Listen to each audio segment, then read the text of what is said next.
대한민국을 향한 예언 3가지. 예언이란 무엇일까요? 정확한 어원이나 뜻을 알고 싶어 검색해 보았습니다. 그랬더니 앞으로 다가올 일을 미리 알거나 짐작하여 말함이라고 나오네요. 이 말인 즉 미래를 내다보고 알려준다는 뜻이 되겠지요. 허나 여기서 중요한 것은 짐작하여라는 단어가 아닐까 합니다. 말 그대로 확신한다가 아닌 짐작한다라는 뜻처럼 제가 소개하는 예언가들의 예언이 틀렸다고 하여 그들을 사기꾼이나 시대를 희롱하는 아첨꾼으로 몰아가서는 안 된다는 생각을 해봅니다. 늘 강조하듯이 그냥 심심풀이 땅콩으로 여기시고 너무 깊게 빠지시는 분이 없기를 바라며 시작하겠습니다. 자, 그럼 시작해보겠습니다. 여러분들은 미래에 대한 예언을 얼만큼 신뢰하시나요? 물론 믿고 안 믿고는 개인에 따른 것이라 하겠지만 그래도 대부분은 어느 정도 믿고 계시지 않을까 하는 생각을 하게 됩니다. 많은 사람들이 어쩌다 한두 가지 맞았을 뿐 그다지 신비롭다 생각하지 않을 수도 있겠지만 세상에는 우리가 미처 생각지도 못할 수 많은 능력을 가지고 태어나거나 살아오면서 겪는 온갖 체험들로 상상할 수 없는 능력을 가지게 되는 경우도 실제 존재한다고 합니다. 대표적인 예를 든다면 뇌사 상태에 있다가 깨어나는 경우, 아주 가끔은 내세를 경험하기도 하고 유체 이탈로 그 시각의 주위에서 벌어지는 일들을 생생하게 목격하기도 하고 더 나아가 신체의 변화와 더불어 예지력이나 치유의 능력 내지는 일반 사람들이 할 수 없는 특별한 천재가 되기도 합니다. 물론 제가 소개해드리는 예언을 맹신해서는 안 되겠지만 혹여라도 발생할 수 있는 징조와 예언을 참고하여 앞으로 다가올 환란을 지혜롭게 대처할 수 있기를 바라는 마음으로 다양한 예언, 특히 대한민국의 미래에 관한 예언들을 준비했습니다. 그러니 편하게 봐주시길 부탁드리며 지금부터 여러 예언가들이 남긴 대한민국에 대한 미래 예언 3가지를 살펴보도록 하겠습니다. 가장 먼저 첫 번째 예언입니다. 구글이 세계 최고의 미래학자로 선정했다는 토마스 프레이. 미국 다빈치 연구소 소장의 미래에 대한 예언을 먼저 알아보도록 하겠습니다. 미래학 싱크탱크인 다빈치 연구소 소장이자 구글이 선정한 최고의 미래학자로 알려진 토마스 프레이는 한국에서 개최된 여러 행사에서 참석하는 등 국내에도 잘 알려진 미래학자입니다. 미포춘지 선정 500대 기업, 임직원 등 우리 사회 다양한 기업가와 리더들에게 미래에 대한 분석, 전망 및 비전을 전하고 있으며 그가 전한 영감이 다양한 신제품 개발의 도화선이 되었다는 이력에서 미국 언론은 그에게 발명의 아버지이라는 별명을 지어주기도 했습니다. 국내에는 2015년 KBS에서 방영된 오늘 미래를 만나다에 직접 출연하여 미래와 일자리에 대한 분석과 전망을 내놓기도 했습니다. 특히 기술의 변화가 가지고 올 우리 시대의 일자리에 대한 관심으로 국내에서는 주요 국제 행사의 기조연사로 참여하여 기술, 교육, 창업 등의 분야에서 뛰어난 인사이트를 전하고 있습니다. 변화에 대응하는 우리의 가장 우선적인 자세로 교육을 꼽은 토마스 프레이의 한국에 관한 예언에 대하여 좀 더 소개하도록 하겠습니다. 미래 사회에 대한 깜짝 놀랄 만한 사회상을 제시하는 인물 중 하나인 그는 과거 IBM 엔지니어로 재직하면서 270여 차례 이상 디자인과 기술 분야에서 수상을 하는 대단한 성과를 올린 인물로 미래 예측에 대하여도 전문가라고 불리는 전설적인 존재라고 합니다. 그런 그가 2030년 내에 전 세계 일자리 30억 개가 없어지고 500대 기업 절반이 문을 닫을 것이라고 전망한 바 있다고 합니다. 그가 대한민국은 앞으로 무궁무진하게 성장을 할 것을 예측하며 많은 관심을 받았습니다. 그의 미래 예언을 더 살펴본다면 한반도의 향후 10년 안에 통일을 이룰 것이며 더 나아가 중국까지 진출할 가능성이 높다고 얘기했습니다. 미래학의 아버지로 불리는 토마스 프레이는 현재가 미래를 만드는 게 아니라 미래에 대한 비전이 현재를 만든다고 말했습니다. 또 예측 불가능한 세상에서 미래의 비전을 세우고 새로운 시대를 대비해야 한다고 주장했습니다. 그렇다면 그가 전망하는 2030년은 어떤 모습이고 우리는 무엇을 어떻게 준비해야 할까요? 두 번째로 소개할 예언은 병을 고치고 미래에 대한 소름 끼치는 예언으로 유명한 신디 제이콥 선교사의 예언입니다. 기독교계의 세계 3대 사역가 중 한 분으로 수많은 성도와 믿지 않는 사람들에게까지 존경을 받고 있는 그녀는 피터 와그너 박사의 중보 사역자로 모든 나라에서 기도운동을 일으키기 위해 사역하고 있는 국제기도목회인 세계의 장군들의 창설자이자 대표이기도 합니다.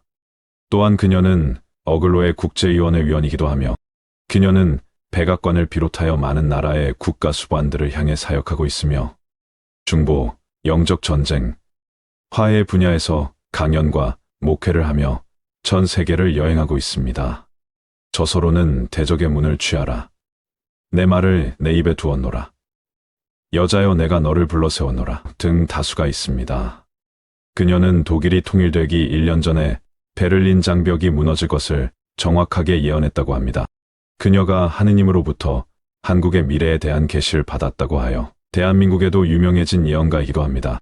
그녀가 기도 중에 하나님의 계시를 받았다고 하는 부분을 책에서 발췌하여 소개하도록 하겠습니다.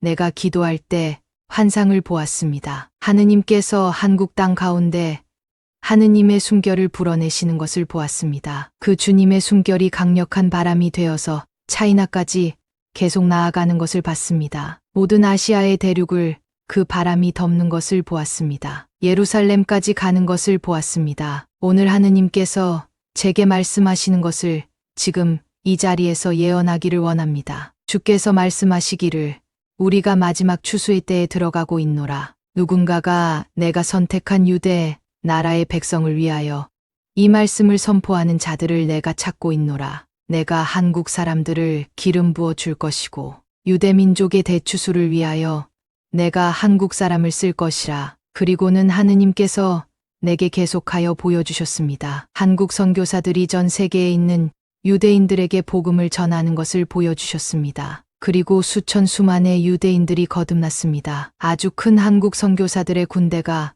미국과 캐나다에서 유대인들에게 복음을 전하는 것을 보았습니다. 하느님의 바람, 곧 성령의 바람이 이 나라에 불기 시작할 때 그 바람이 무엇으로 구성되어 있는지 보기 시작했어요. 그 바람 안에 있는 것은 모두 사람들이었어요. 한국 선교사들이었습니다. 이 땅 가운데 굉장히 작은 수가 유대인들에게 마음을 열고 있습니다. 그런데 주님이 보여주셨습니다. 오늘 저녁에 유대인을 향한 하느님의 아픈 마음을 여러분의 심령에 심고 있습니다. 하느님의 문이 많은 나라들에 열릴 것인데 한국 안에 예루살렘으로 돌아가는 운동들이 막강하게 열리는 것을 우리가 보게 될 것입니다. 여기까지가 신디 제이콥의 책의 내용이었습니다. 내가 한국인을 쓸 것이며 한국에 기름을 부을 것이다라는 부분이 마음에 드네요. 그리고 하나님께서 한국에 대한 비전을 들려주셨다는데 하느님께서 왜 한국인을 특별히 쓰시려 하시는 것일까요? 신디 제이콥 목사는 극동의 작은 나라 한국의 하느님께서 왜 이런 특별한 예언들을 많이 주시나 싶어서 코리아의 역사나 문화에 대해서도 공부하고 있는 중으로 알려졌습니다. 어쨌거나 한국의 영광스러운 나날이 이어질 것을 언급하셨다니 기분은 좋아집니다. 그녀가 보았던 한반도의 미래에 대해 강력한 바람이 중국까지 진출해 그 영역을 넓힐 것으로 예언했다고 하니 하루빨리 통일이 이루어졌으면 좋겠습니다. 마지막으로 소개해드릴 세 번째 예언은 놀라운 정확성으로 미래를 예언하는 디날 쿤츠라는 인물의 예언을 소개하도록 하겠습니다. 매년 2천만 부 가까운 책을 판매하는 세계적인 베스트셀러 작가입니다. 현재까지 전 세계적으로 총 3억 부가 넘는 책이 팔렸고 그중 13편은 뉴욕타임스 베스트셀러 1위에 올랐다고 합니다. 한국에는 미스터리 스릴러 작가라기보다 주로 공포소설 작가로 알려져 있는데 초자연적이며 초현실적인 기괴함을 바탕으로 한 지면의 심리를 들여다본 작품이 많이 소개되었기 때문입니다. 호러 마스터로 불리기도 했던 그는 종종 스티븐 킹과 비교되곤 한다고 합니다. 그는 자신의 작품 속에 드러난 공포를 누구나 마음속 깊은 곳에 지니고 있는 미지의 것에 대한 두려움으로 정의한다고 말했습니다. 마음 가장 깊은 곳에 억눌려 있는 어둠을 공포의 근원으로 삼고 있는 스티븐 킹과는 비슷하면서도 다르다라고 말했다고 합니다. 사실 그의 작품에는 SF, 고딕, 판타지, 미스터리에 심지어 로맨스까지 다채로운 장르가 혼재되어 있습니다. 다양한 장르의 글을 쓰는 소설가도 활동하는 그는 1981년 어둠의 눈이라는 책을 출간하게 됩니다. 그가 출간한 어둠의 눈이라는 소설에는 그때로부터 약 40년 뒤에 코로나 바이러스가 창궐하게 되고 그로 인해 지구상의 수많은 사람들이 코로나로 인해 고통받게 될 것이라고 묘사한 부분이 있는데 이것이 코로나19로 인하여 엄청난 화제가 되었던 것입니다. 심지어 어둠의 눈이라는 책에서는 바이러스가 퍼진 장소를 중국 우한이라고 정확하게 명시하며 우한 400이라는 인공 바이러스가 중국 연구소에서 만들어진 것이라는 주장을 펼쳤는데, 놀랍게도 그가 소설에서 예측한 일들은 현실에서도 그대로 일어났기 때문에 책을 쓰는 예언가로 취급되기도 했습니다. 그럼 책의 내용을 일부 발췌해서 올려드리겠습니다. 그 물질은 우한 외곽에 있는 DNA 제조합 연구소에서 개발되어 우한 400이라는 이름이 붙었소. 그 연구소에서 만들어진 인공 미생물 중 400번째로 개발된 독자 생존이 가능한 종이었기 때문이오. 소설 속 바이러스의 이름으로 국내 출간 전부터 소문이 무성했던 딘 쿤츠의 어둠의 눈의 일부입니다. 코로나 예측이 성공하면서 그가 향후 내놓을 소설에 대해서도 많은 이들의 관심이 폭발했습니다. 최근 그가 새로운 소설 출간을 앞두고 있는데, 어둠의 눈과 마찬가지로 미래 사회에 대한 전망을 다루고 있다는 소식과 함께 책 안에는 깜짝 놀랄 만한 내용이 담겨져 있다고 하는데, 2045년에는 대한민국이 초강대국으로 묘사되고 있다는 점과 중국 일부 지역, 정확히는 만주, 동북 삼성 지역과 연해주에 이르는 영역을 한국이 장악하고 있다는 묘사가 등장했다고 합니다. 마치 짝이라도 한 듯이 많은 예언가들이 예언했던 부분과 많이 비슷하다고 느끼게 됩니다. 한국의 영토가 확장된다는 예언이 하루빨리 실현되기를 바라봅니다.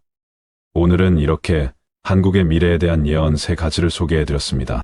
늘 강조하고 또 강조하는 부분이지만 예언은 그저 심심풀이 땅콩으로 여기시라는 말씀드리며 오늘의 영상은 이것으로 마치도록 하겠습니다. 감사합니다. 드디어 풀린 마이산의 전설. 오늘 소개해드릴 영상은 우리나라의 명산 중의 명산인 진안의 마이산에 대하여 소개하도록 하겠다. 전라북도 진안군에는 특이한 모양의 산이 하나 있다. 바로 마이산이다. 거대한 암석으로 된 봉우리 2개가 불쑥 솟아오른 모양이 마치 말의 귀를 닮아 한자인 말 마의 귀 이를 붙여 마이산이라 불리는 한국의 명산이다. 얼핏 보면 마야의 마추픽추가 연상될 만큼 독특한 형태의 이 마이산은 말 그대로 영험함을 지닌 아주 특별한 산이다. 자료를 구하다 아주 재미있는 전설이 하나 있어 가볍게 소개하고 시작하겠다. 먼 옛날 죄를 짓고 하늘에서 쫓겨난 산신 부부 이야기다. 산신 부부는 인간 세상에서 2아이를 낳고 기르며 오랜 시간 동안 속죄의 시간을 보내라는 벌을 받게 되는데, 드디어 세월이 흐르고 천상으로 갈 수 있는 기회가 생겼다. 이때 남편은 사람들의 눈에 띄면 부정을 탈 수 있으니 한밤중에 하늘로 가자 했는데, 아내는 한밤중은 너무 무섭다며 푹 자고 이른 새벽에 올라가자고 한다. 남편은 이를 그르칠까 걱정이 되었지만 결국은 아내의 말을 따르기로 했다.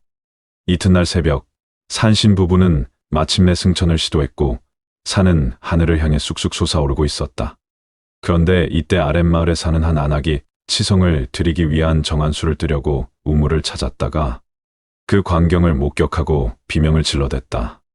이 소리에 부정을 탄 산신 부부는 그 자리에서 굳어 암수마이봉이 되었다고 한다. 그래서일까? 지금의 암마이봉은 고개를 떨군 채 후회하는 듯한 형상을 취하고 있다는데, 이는 보는 각도에 따라 모습이 천차만별이고 또 보는 이의 시각에 따라 달라질 수 있어 해석은 제각각으로 할 수 있다. 이처럼 범상치 않은 마이산의 모양만큼 더욱 흥미로운 점이 몇 가지 더 있어 소개하도록 하겠다. 첫 번째가 바로 마이산 탑사이다. 마이산 남쪽 사면에 있는 사찰에는 무려 80여 개의 돌탑이 세워져 있어 탑사라고 불린다고 한다. 원래는 100여 개가 세워져 있었는데 그곳을 찾는 사람들의 이기적인 호기심 때문에 20여 개의 돌탑은 사라지고 없다고 한다. 어쨌거나 다행히 아직은 견고하게 남겨져 있는 80여 개의 돌탑이 있는 마이산은 견고하게 세워진 돌탑들의 풍경이 압도적으로 경이로워 2020년 CNN이 선정한 한국의 가장 아름다운 사찰 33곳 중 하나로 꼽히기도 했다. 그런데 이 마이산에 있는 탑사는 가장 큰 미스터리로 여겨지기도 하는데, 그것은 바로 이곳에 있는 돌탑들이 약 100년 전 세워진 후 현재까지 쓰러지지 않고 존재하고 있기 때문이다. 게다가 모든 돌탑을 단 한 사람이 세웠다고 알려져 있다. 그것도 30년 동안 100여 개의 돌탑을 세웠다고 해서 미스터리함을 더하고 있다. 그렇다면 어떻게 한 사람이 이처럼 많은 돌탑을 세울 수 있었을까? 그리고 돌탑은 어떻게 100여 년이 넘도록 쓰러지지 않고 견고하게 그 자리를 지키고 있던 것일까? 누구나 한 번쯤은 마이산에 대한 궁금증을 가져보셨을 것이기에 오늘의 영상을 준비했다. 자, 그럼 본격적으로 마이산의 미스테리함에 빠져보도록 하자. 이가병 처사. 그는 누구인가? 마이산 돌탑에 대한 미스터리는 바로 이가병 처사라는 분으로부터 시작된다. 조선시대 말기였던 1860년대 효령대군의 16대 손으로 태어난 이가병 처사는 수련을 위해 25살의 나이에 마이산에 입사를 했다. 당시 이모군란이 일어나고 동학의 지도자 전봉준이 처형되는 등 시대적으로 매우 뒤숭숭한 상황이었다고 한다.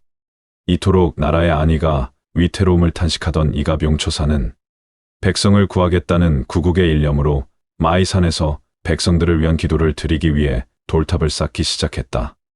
이가병 처사는 낮에는 직접 돌을 나르고 밤에는 기도를 올리며 탑을 쌓았는데 무려 30여 년간 100여 개의 돌탑을 쌓았다고 한다. 물론 안타깝게도 현재는 사람들로 인해 일부가 무너져 80여 개가 남아있는 상황이지만 아직 남아있는 80여 개의 돌탑은 현재까지도 풀리지 않는 미스터리가 되었다. 인위적으로 홈을 퍼서 끼워 넣거나 따로 접착제를 바른 것이 아니라는 점에서 더더욱 그 미스테리함이라 하지 않을 수 없는 것이다. 더욱이 100여 년이 지난 현재까지도 무너지지 않고 처음 쌓은 것처럼 견고한 그 자체로 온전히 보존되고 있기 때문일까? 마이산의 돌탑은 봐도 신기할 뿐이다. 더 신기한 점은 탑사가 위치한 마이산 골짜기는 다른 곳에 비해 유난히 바람이 많이 부는 곳이라고 한다. 그럼에도 돌탑이 무너지지 않았다는 것이며 심지어 나무가 뽑힐 정도로 강한 태풍이 불 때조차도 돌탑은 마치 바람을 즐기는 것처럼 이리저리 춤을 추듯 흔들리기만 할 뿐 지금까지도 무너지지는 않았다고 한다. 그런데 왜 하필 바람이 가장 많이 부는 곳에 돌탑을 쌓았을까 하는 의문이 든다. 보통 사람들이라면 바람이 제일 약하거나 거의 불지 않는 평평하고 안전한 장소를 선택했을 테니 말이다.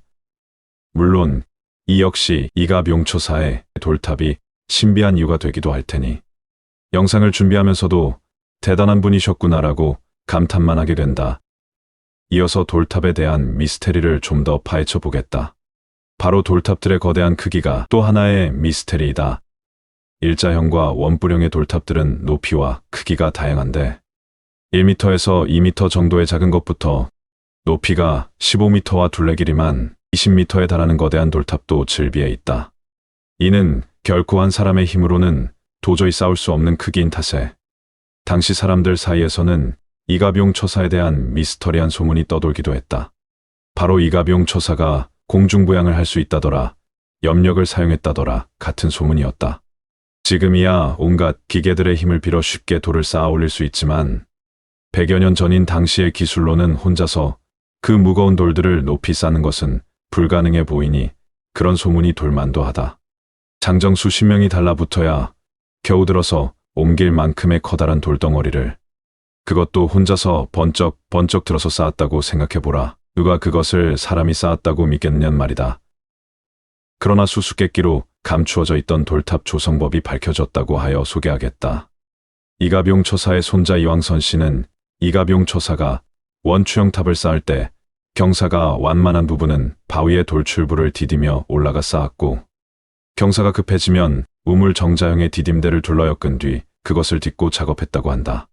그러다 돌탑 쌓기가 마치면 맨 위에 디딤대부터 차례로 철거해 내려왔다는 목격담을 전했다고 한다. 하지만 이가병 처사가 수많은 돌들을 어디에서 공수해 왔는지 또 장비가 없던 그 시절의 무거운 돌들을 어떻게 옮겼는지에 대한 의문은 여전히 풀리지 않았다고 한다. 때문에 마이산 탑사는 지금까지도 사람들에게 신비로운 곳으로 여겨지고 있다. 마이산의 두 번째 미스테리는 바로 역고드름이다. 겨울이 되면 우리 주변에서 흔히 볼 수 있는 것이 고드름이다.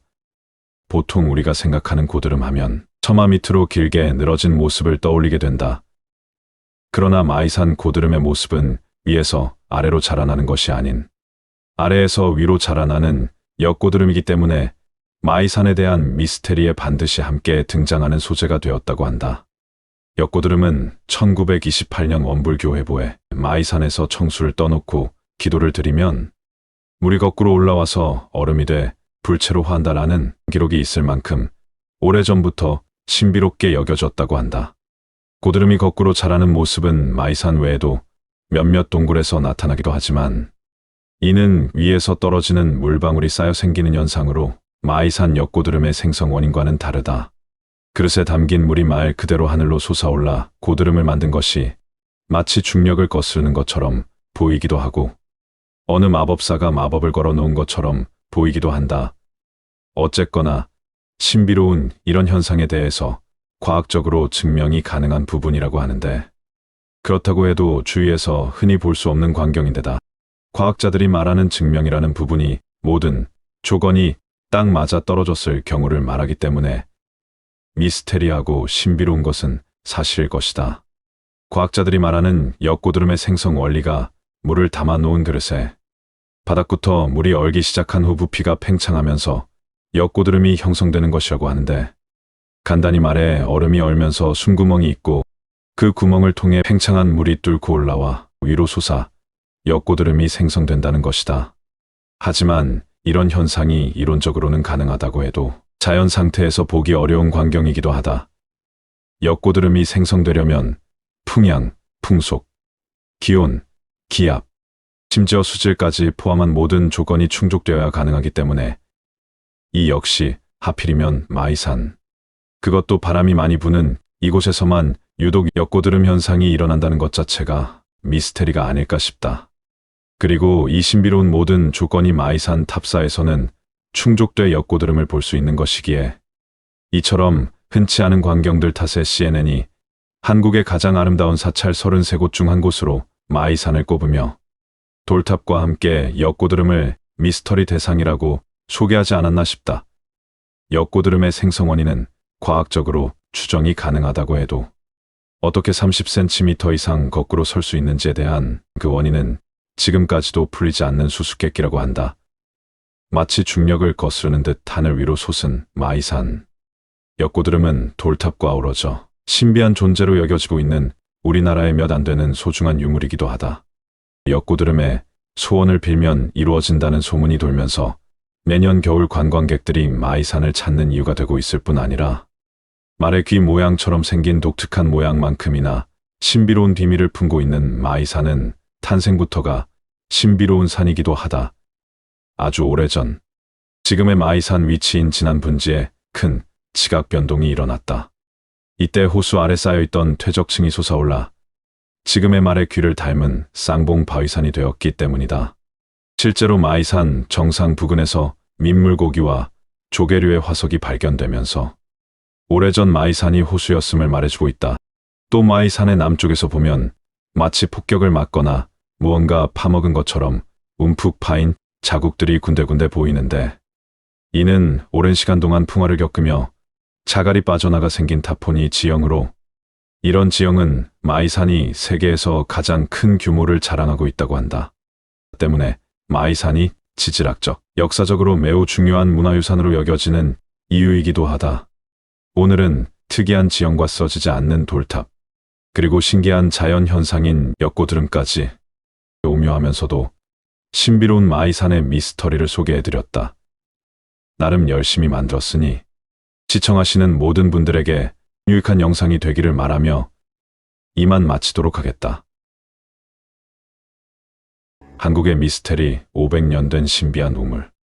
어느 나라나 마찬가지겠지만 우리나라에도 나라의 구군을 알려주거나 막아준다는 전설이 많다. 그 일례로 큰 일이 닥칠 때마다 땀을 흘려 중대한 사건을 미리 알린다고 전해지는 사명대사의 밀양표충비가 있는데 이 밀양표충비는 임진왜란 당시 승경장이었으며 종전 이후 일본에 건너가 포로로 끌려간 조선인들을 환국시킨 사명당 송은대사 유정의 충절을 기리기 위한 비석이다. 일명 사명대사비라고 불리기도 한다. 또한 강원도 삼척시 정상동 육향산에 있어 동쪽의 피해를 막아주고 재앙을 물리쳐 퇴조비라고도 불리우는 허묵선생의 척주동의 비 등이 있는데 이처럼 우리나라에는 유독 미래를 예언하거나 나쁜 애군을 막고 물리쳐주는 비석 또는 신비한 문화유적이 생각보다 많다. 오늘 소개해드릴 신비로운 미스테리 중 하나인 500년이나 된 신비한 우물을 소개해드리겠다.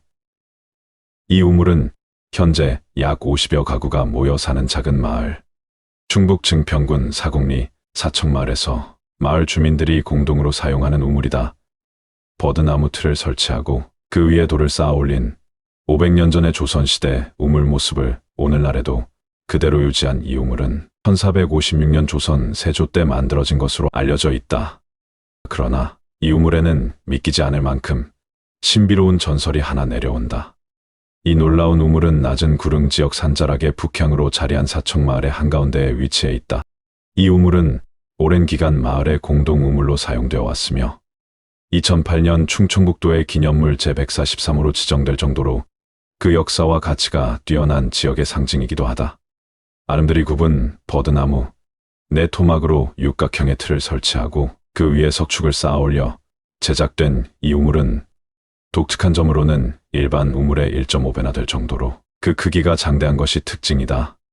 마을 주민의 증언에 따르면 조선시대 때부터 원형을 유지한 이 우물은 곁에 있는 큼직한 버드나무까지도 무르지만 썩지 않은 것이 조선시대 때부터 쭉 이어져 온 것이라고 한다.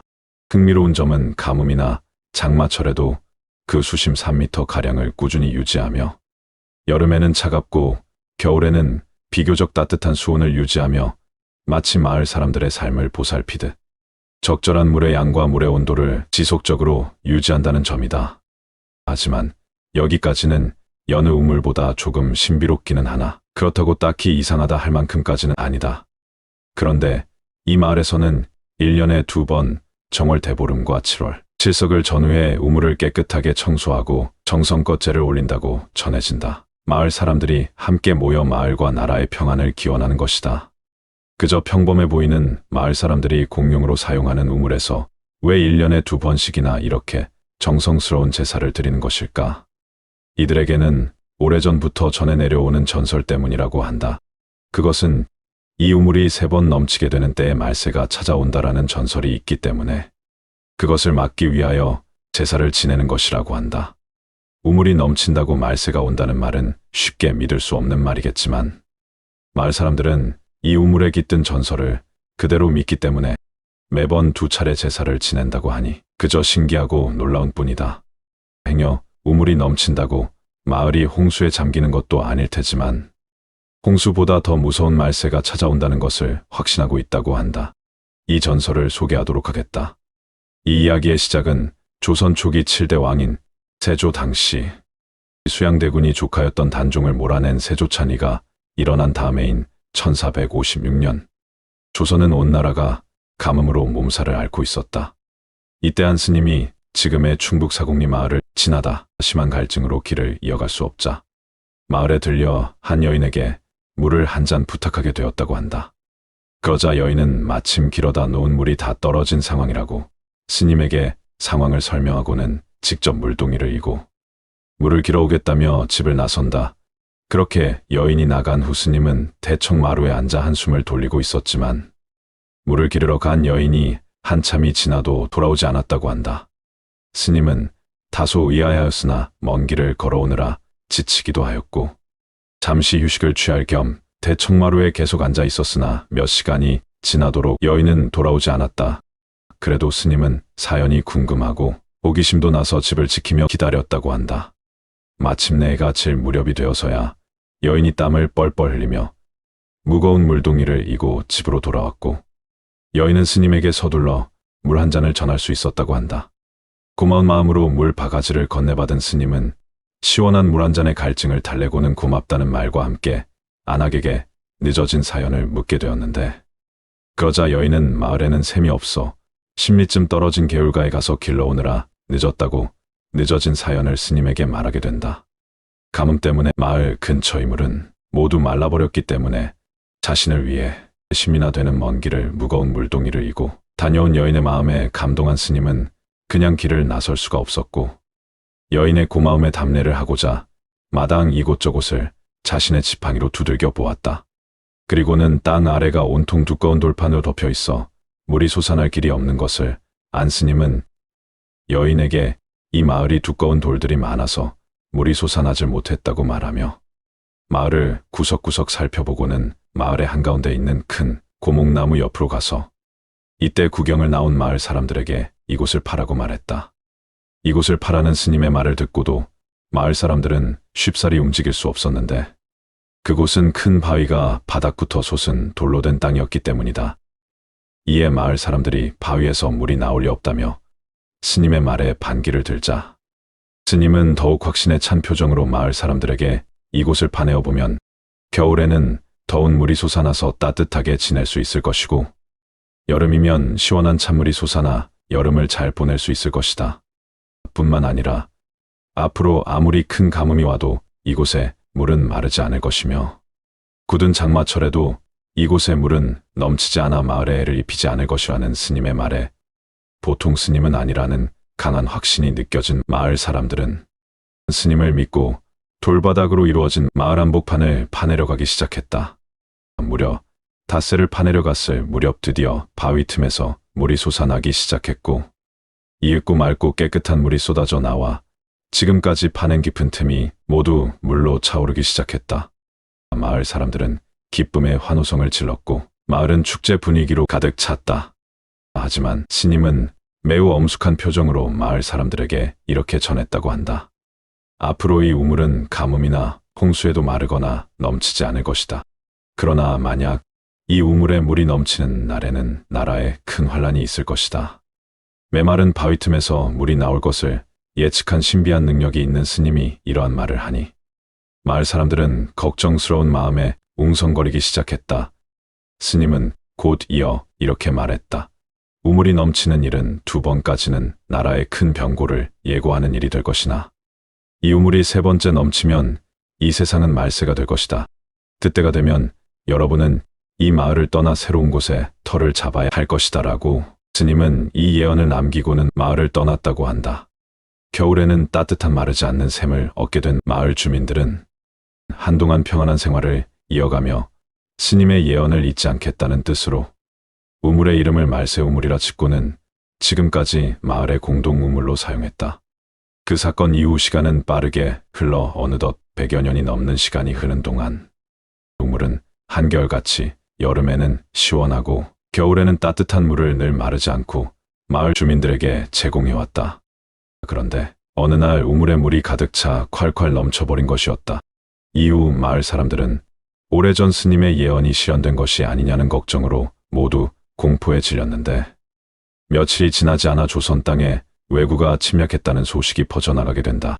그때가 바로 1592년 바로 임진왜란이 일어난 것이다. 스님의 예언대로 나라에 큰 환란이 일어나자 마을 사람들은 말세우물을 늘 지켜보아야 한다고 이야기했고 그 후로 한동안 평화로웠지만 이 우물은 다시 한번 차고 넘치는 사건이 벌어진다. 이로부터 다시 300년의 시간이 흐르던 1910년 정월 중순에 2번째로 우물이 넘치는 일이 벌어졌다. 그것은 바로 경술국시. 1910년 8월에 대한민국은 조선식 민지로 일본에게 국가로서의 주권을 빼앗기게 되며 다시금 나라는 큰 환난의 시기를 겪게 된다. 이에 마을 사람들은 마지막 말세가 찾아온다는 3번째로 우물에 물이 넘치지 않을까 늘 노심초사하면서 지독한 가뭄에도 마르지 않고 홍수에도 넘치지 않으며 겨울에는 따뜻한 물과 여름에는 시원한 냉수를 제공해주는 우물을 신성시하게 됐다고 한다. 심지어 우물에 어린아이가 빠지는 일도 있었지만 신기하게도 아이는 가라앉지 않고 둥둥 떠올라 다치지 않고 목숨을 건질 수 있었다고 전해진다. 1947년에는 우물 하단에 석출이 깨져서 보수공사 차원에서 우물의 형상을 훼손하는 일이 발생했는데 이때 마을에 기이한 일이 발생했다고 한다. 10살짜리 여자아이가 우물에 빠지는 일이 있었는데 이전처럼 떠오른 것이 아니라 그대로 가라앉아 목숨을 잃는 일이 발생하는가 하면 마을에 큰 흉년이 들어 농작물을 모두 버려야 하는 일이 벌어지게 된다. 이에 마을 사람들은 우물이 화를 불러온 것이라고 생각해 무당을 불러 제를 올리고 집집마다 초를 켜고 기도를 올려 우물에게 용서를 구했다고 한다. 이후 지금까지도 1년에 2번씩 정월 대보름과 7월 칠석전 우물을 청소하고 제를 올리며 우물을 신성시하는 전통을 이어오고 있다고 한다. 1950년 6월 24일 우물에 물이 가득 차올라 넘칠 뻔했으나 넘치지는 않았다는 마을 주민의 증언대로 6.25 한국전쟁까지 예언한 우물의 예언은 이제 단 한 번 남았다고 전해진다. 마을의 우물이 마지막으로 한 번 더 넘치는 그날, 정말로 말세는 우리에게 찾아오게 되는 것일까? 이렇게 500년 전부터 전설처럼 내려오는 신비한 우물에 관한 미스테리를 소개해드렸다. 여러분의 귀중한 시간을 내어 영상을 시청해 주셔서 매번 늘 감사하다. 다음에도 좀 더 흥미로운 이야기로 준비하도록 하겠다. 세계 3차 대전 아마겟돈을 준비한 미국. 만일 핵전쟁이 발발한다면 어찌해야 할까? 모든 나라의 최고 책임자의 고민은 당연히 국민을 먼저 살려야 한다라고 우리는 생각하겠지만 미국은 그렇지 못한 듯하다. 물론 전쟁이나 나라의 위기가 찾아온다면 당연히 그 위기를 지혜롭게 넘겨야 할 지도자가 필요하겠고 그에 따르는 참모진이 필요할 것이다. 그렇지만 보통은 극소수의 참모진들로 하여금 신속하고 재빠르게 위기를 대처해야 할 것이기에 만일 정말로 핵폭발이 일어나 도시가 쑥대밭이 되는 상황이 일어난다면 각 부서별 극소수의 대표자들이 아닌 모든 국회의원들을 먼저 보호하기 위한 시설이라면 과연 국민이 납득할 수 있을까 싶다. 오늘은 그런 의미에서 실제로 여자와 아이들을 먼저 돌봐야 할 시설이 아닌 국회의원들을 위한 안전한 대피소와 같은 지하 벙커를 소개하도록 하겠다. 웨스트 버지니아의 한 휴양지. 그곳 지하에는 한 번도 사용되지 않은 비밀 벙커가 있다. 이곳은 30년 동안 비밀로 유지되었고 1958년에서 61년 아이젠하워 행정부 기간 동안에 미국 의회의 비밀 거처로 건설된 시설이며 미국 정부가 냉전 시대의 핵전쟁 발생 시 마지막 피난처가 될 예정이었다. 이곳엔 비상시를 대비해 국회의원들을 위한 물품을 비축해 놓은 대규모 대피소로 숨겨져 있었는데 이곳이 바로 웨스트 버지니아주의 그린브라이어 리조트이다. 스스로를 1778년 이래 이국의 휴양지라고 광고하며 사이트에선 잠재 고객에게 소수인 사람들이 아는 삶을 경험해보라 초대한다. 드라이어 벙커는 1950년대 후반에 미국 정부가 코드명 그리스섬 프로젝트라는 이름으로 핵전쟁 발생 시 의회 의원들을 위한 벙커 건설로 시작한다. 핵무기가 눈 깜짝할 사이 도시 전체를 전멸시킬 수 있다는 두려움과 함께 새로운 원자력 시대를 맞이하여 최고의 피난처로 제격일 것이라는 합리적인 생각으로 그리스섬 프로젝트를 진행할 수 있었다. 비밀리에 진행되어 대피소가 있다는 사실을 전혀 모르는 부유한 귀족과 엘리트, 은행가, 기업가, 정부 고문들이 모였고 윈저 공작과 공작 부인은 호텔의 고급스러운 프레지덴셜 스위트룸에 묵었지만 그들조차도 그 호텔의 비밀을 모른 채 편의 시설을 즐겼으며 건물을 건설하기 위해 고용된 건축업자들마저 이 프로젝트의 규모를 전혀 알지 못했다. 소수의 사람만이 벙커의 존재를 알고 있었고 대부분의 의원들은 그곳으로 이주해야 할 필요가 생길 때까지 그것에 대해 전혀 알지도 듣지도 못했다고 한다. 다행히 핵에 대한 재앙이 발생하지 않았기 때문에 대부분의 국회의원들은 그 존재를 알지 못한 채 임기를 마치게 된다. 포드 대통령과 험프리 부통령이 자주 이 호텔을 방문했다는 점을 보면 현직 대통령과 부통령은 확실히 호텔의 벙커를 알고 있었을 가능성이 크다고 한다. 벙커 안에 설치한 소변기가 100여 개가 있었고 이 피트의 콘크리트와 강철 장벽으로 늘어선 벽으로 보호되었다. 이 피트는 60cm의 두께를 말한다. 1950년대 후반 내부 공간에서 공기를 순환시킬 뿐만 아니라 강사선을 필터링하도록 설계된 매우 정교한 환기 시스템을 갖추었다면 그 시대 최첨단의 고난도 기술을 접목했다는 것이다. 지금이야 그저 흔한 기술이라 느끼겠지만 말이다. 그리고 이 단지에는 회의를 개최하기 위해 모든 구성원에게 마이크가 부착된 개별 좌석이 특별히 설계된 공간도 포함되어 있었다. 이뿐 아니라 의원들이 국가의 남은 문제를 다룰 수 있도록 TV 스튜디오도 갖췄으며 이 또한 대단한 것이 우리나라의 TV가 처음으로 들어온 시기와 비슷한 시기에 이미 각 개별적으로 마이크가 연결된 TV가 놓여진 스튜디오를 지하 벙커에 설치했다는 것은 이미 미국은 그 시대에 엄청나게 발전한 수준이라는 것을 짐작할 수 있을 것이다. 이뿐만 아니라 지하 벙커에는 수영장, 극장, 볼링장, 승마, 사격장, 탁구, 골프, 연회장, 심지어 카지노와 같은 시설로 가득했다. 이곳이 처음 의심을 받게 된 것은 정부가 벙커에 대한 식품 및 의료용품을 최신 상태가 유지되도록 준비를 시켰는데, 이 직원은 TV 기술자로 위장해 호텔 업무를 하는 척하며 지하 벙커의 비밀을 알게 되었고, 결국엔 워싱턴 포스트의 기사에서 이 사실을 폭로하기 전까지 30년 동안 효과적으로 운영하며 1급 비밀로 유지되었다. 1992년 워싱턴 포스트가 해당 기사를 보도하던 당시에도 그린브라이어 대변인은 폭탄 대피소도 없고 정부 시설도 없다며 벙커의 존재를 부인했다. 그리고 내가 아는 것이 진실이고 그것이 끝이라고 말했다. 이 이야기를 폭로한 저널리스트 테드 굽은 수십 년 동안 철저히 지켜졌던 비밀을 폭로했다는 이유로 거센 반발을 샀다. 테드 굽은 1992년까지 그린브라이어 벙커가 이미 너무나 구식이었고 현대 기술에 직면하여 더 이상 그 목적을 달성할 수 없다고 주장하면서 자신의 폭로 결정을 변호했고, 정부가 폭탄 보호소 시설을 다른 1급 비밀 장소로 옮겼는지 여부는 아직 모른다고 덧붙였다. 현재까지 비밀은 계속되지만 벙커는 그렇지 않다. 그린브라이어 벙커 투어를 누구나 할 수 있도록 개방했으며 핵폭발을 견딜 수 있는 방사능 방지시설과 153개의 객실을 갖춘 44개의 개별 장소와 부엌엔 60일 동안의 식량이 비축되어 있었고, 국회의원을 위한 수면 공간용 금속기층 침대를 갖춘 18개의 기숙사가 있었고 각각 60명을 수용할 수 있다. 의료, 장비와 물품을 갖춘 진료소와 400명이 식사할 수 있도록 설계된 주방 등을 구경할 수 있다. 오늘날 벙커의 일부는 관광 명소로 사용되고 있지만 1992년에 폭로되지 않았다면 분명한 건 여전히 미국 의회의 비밀 본거지였다 것이다.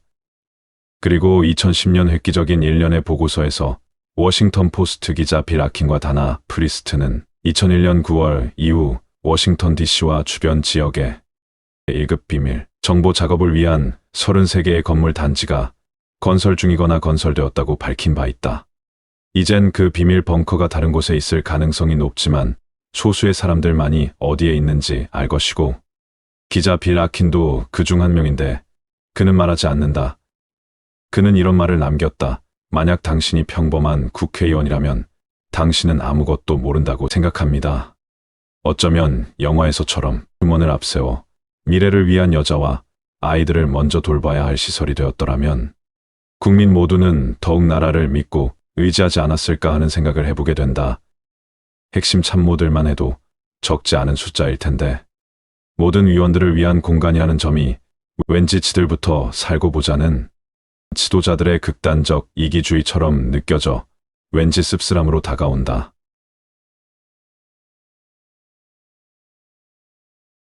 오늘은 예언을 너무나 정확하게 했다는 이유로 마녀로 불리운 브루만 예언가 마더십톤에 대하여 소개하겠다.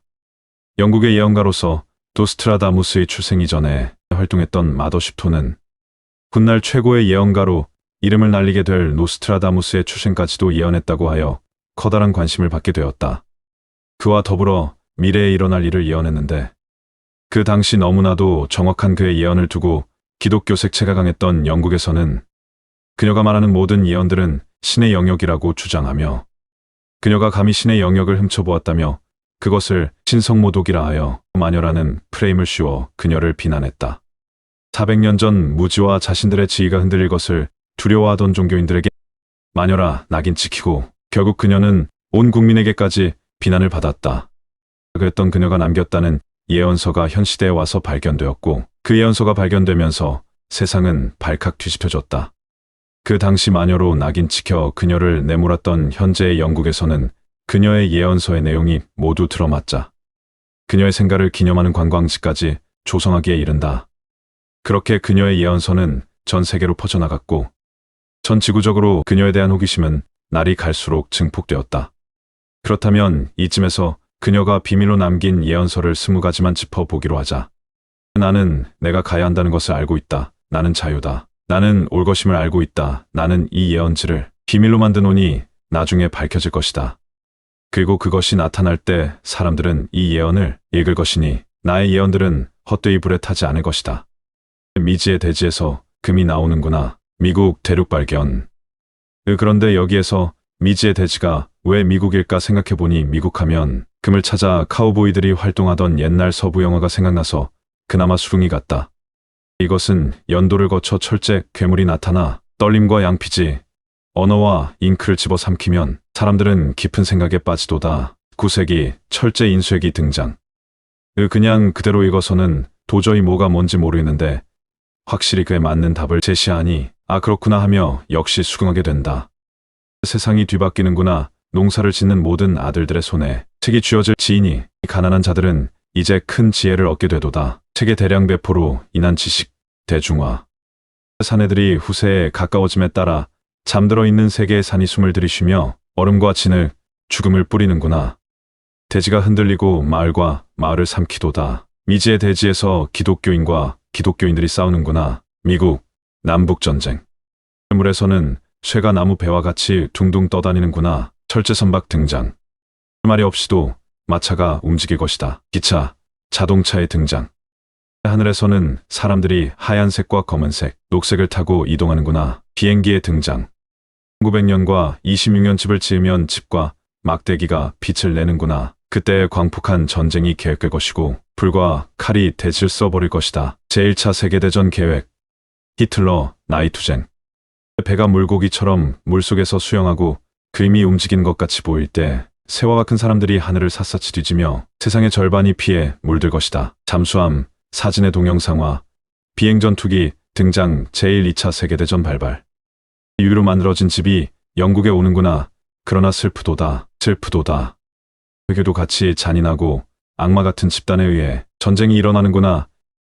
이곳에서 불화가 일어난 사람들은 서로를 죽여드는구나. 북쪽이 남쪽을 갈라놓을 때 사자의 입에서는 독수리가 이를 벌린 뒤 세금을 가져가는구나.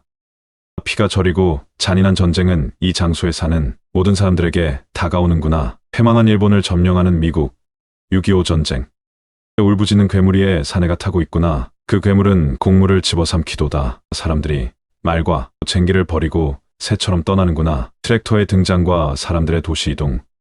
세상 모든 사람들의 생각이 하늘을 날아다니는구나. 눈 깜박임처럼 순간적으로 전화, 라디오, 인터넷의 등장. 사람들은 높은 언덕을 짐승들의 힘을 빌리지 않고도 쉽게 오를 것이며 물밑에서는 사람들이 타고 다니고 거다니며 잠을 자고 자유로이 말까지 하는구나. 케이블카, 잠수함, 수중터널, 미래의 수중도시. 경이로운 먼 날 여자들은 사내와 같은 복장을 하고 바지를 입을 것이며 머리카락을 자르기까지 하는구나. 그들은 마녀가 빗자루를 타고 가는 것처럼 움직이는구나. 현대의 여성들의 옷차림과 자전거 뒤에 타서 옆으로 이동하는 모습. 모든 사람들이 읽을 수 있는 표지판이 생길 것이다. 사내들이 가장 악랄한 행동을 할 때에 그들은 더 고운 인생들을 파멸시키며 그들의 부인들에게 한 것 같이 하는구나. 사람들은 탐욕에 빠지고 사내는 마치 잠든 것처럼 걷는구나. 현대 대형 전광판, 미디어 언론이 등장하여 각종 성범죄들이 사람들에게 쉽게 알려질 때 왕은 거짓 약속들을 하며 말하기 위한 말을 하는구나. 그리고 끔찍한 전쟁 계획을 세워 전에 보지 못한 것과 같은 것들이 보이는구나. 정치인들의 거짓말. 노란색의 사내는 막강한 힘을 얻는구나. 그들은 곰으로부터. 그러나 이 막강한 폭군은 실패하나 그들의 행위에서 위험이 자라나는구나. 많은 사람들이 역병으로 죽어나갈 것이고 그것을 막을 수 없노니 중국 대국화, 중국과의 협력, 미래의 역병. 두려움과 공포로 사람들이 살아가니 산과 굴 속으로 도망가서 자연 속에 살아가라. 폭풍우가 맹위를 떨치며 바다가 포효하는구나. 언젠가 가브리엘이 바다와 해안에 서 있을 때 그때 그는 경이로운 나팔을 불것이며 오래된 세상은 죽고 새롭게 탄생할지니 불같은 용이 하늘을 가로지르는구나. 이 상황이 6번 일어나기 전에 이 대지는 죽을지니 이 예언의 6번째 선포자에 의해 인류 전체가 공포에 떨며 겁에 질릴 것이다. 용이 꼬리 핵미사일.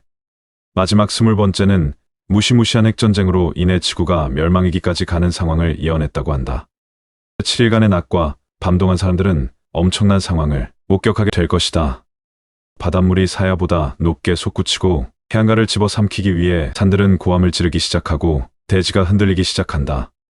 헬은 맹렬히 돌진하여 대지를 집어삼키고 인류는 진흙탕에 빠져들게 되며 사람들은 혼란에 빠질 것이다.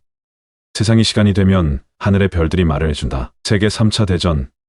이어서 그녀가 꿈에서 보았던 생생한 세계의 종말에 관하여 좀 더 심층적으로 소개하도록 하겠다.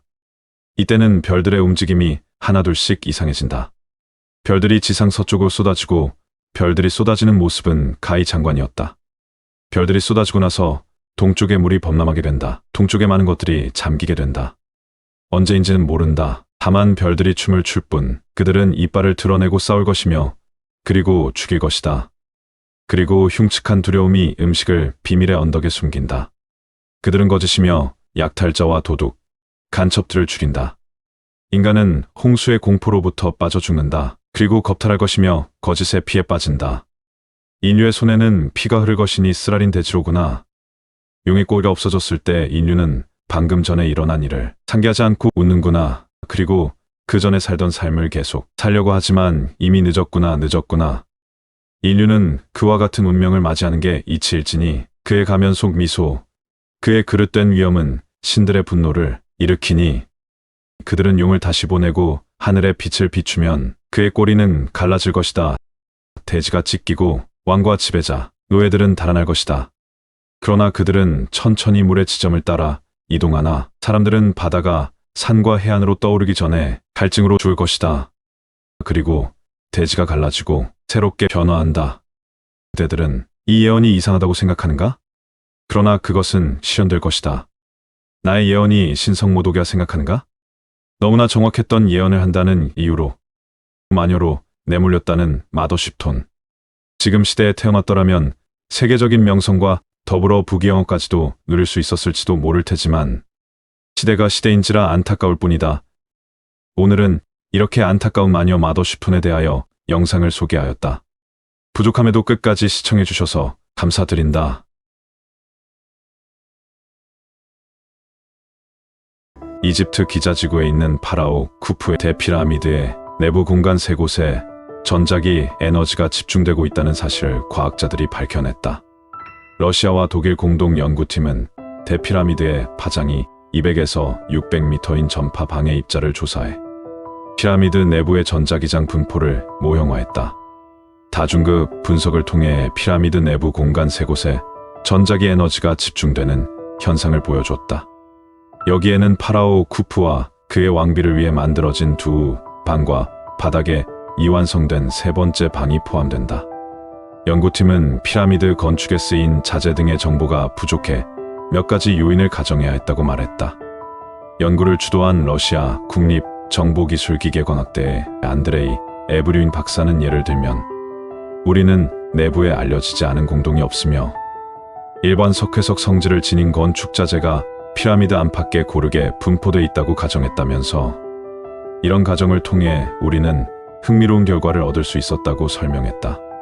대피라미드는 약 4,500년 전인 기원전 2509년에서 2483년 이집트를 지배한 파라오 쿠푸 시절 건설됐다.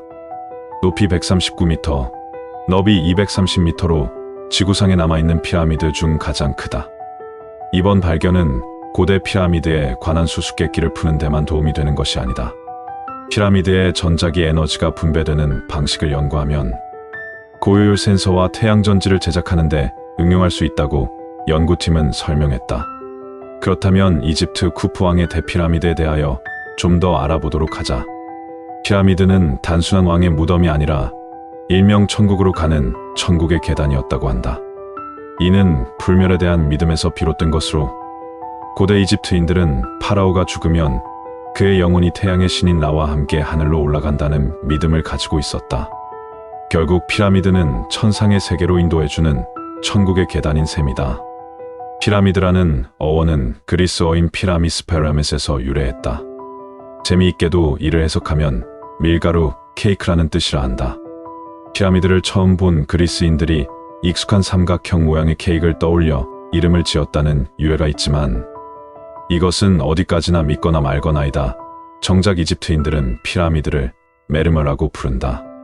피라미드는 매우 복잡하면서도 정교한 복합 구조물인데 파라오는 고왕국 초까지 신과 같은 존재였고 훗날에는 신의 아들로 여겨졌다. 살아서는 백성을 다스리는 왕이고 죽어서는 4, 5세계에서 신들과 함께 이집트를 수호한다고 믿었을 정도로 파라오의 권위는 말 그대로 신과 같은 대등한 위치에 있었다. 그래서 파라오의 무덤인 피라미드를 만드는 일은 국가적으로 중요한 사업이었을 것이다. 공간과 길 등으로 이루어져 있다. 피라미드의 겉모습은 그저 커다란 삼각뿔처럼 보이지만 사실은 여러 개의 복합 구조물로 이루어져 있다. 피라미드는 기본적으로 신에게 제물을 바치는 큰 신전과 왕비의 피라미드 등 조금 작은 피라미드가 존재한다.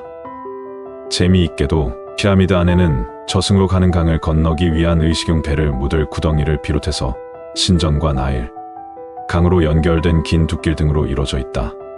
아무리 작은 피라미드라고 해도 그 건축물을 짓기 위해서는 수만 명의 일꾼과 건축 기술자가 필요했고 엄청난 양의 돌이 쓰였다. 물론 크기와 내부, 공간의 내실에 따라 공사 기간도 수십 년이 걸렸다. 피라미드 건축 사업은 파라오에게 있어 무척이나 중요한 사역 중 하나였고 무엇보다 왕조의 자존심이 달린 일로 막대한 부와 권력을 자랑하는 수단이기도 했다. 피라미드는 원래 새하얀 자태를 뽐냈는데 순백의 석회암으로 외벽이 덮여 있었다.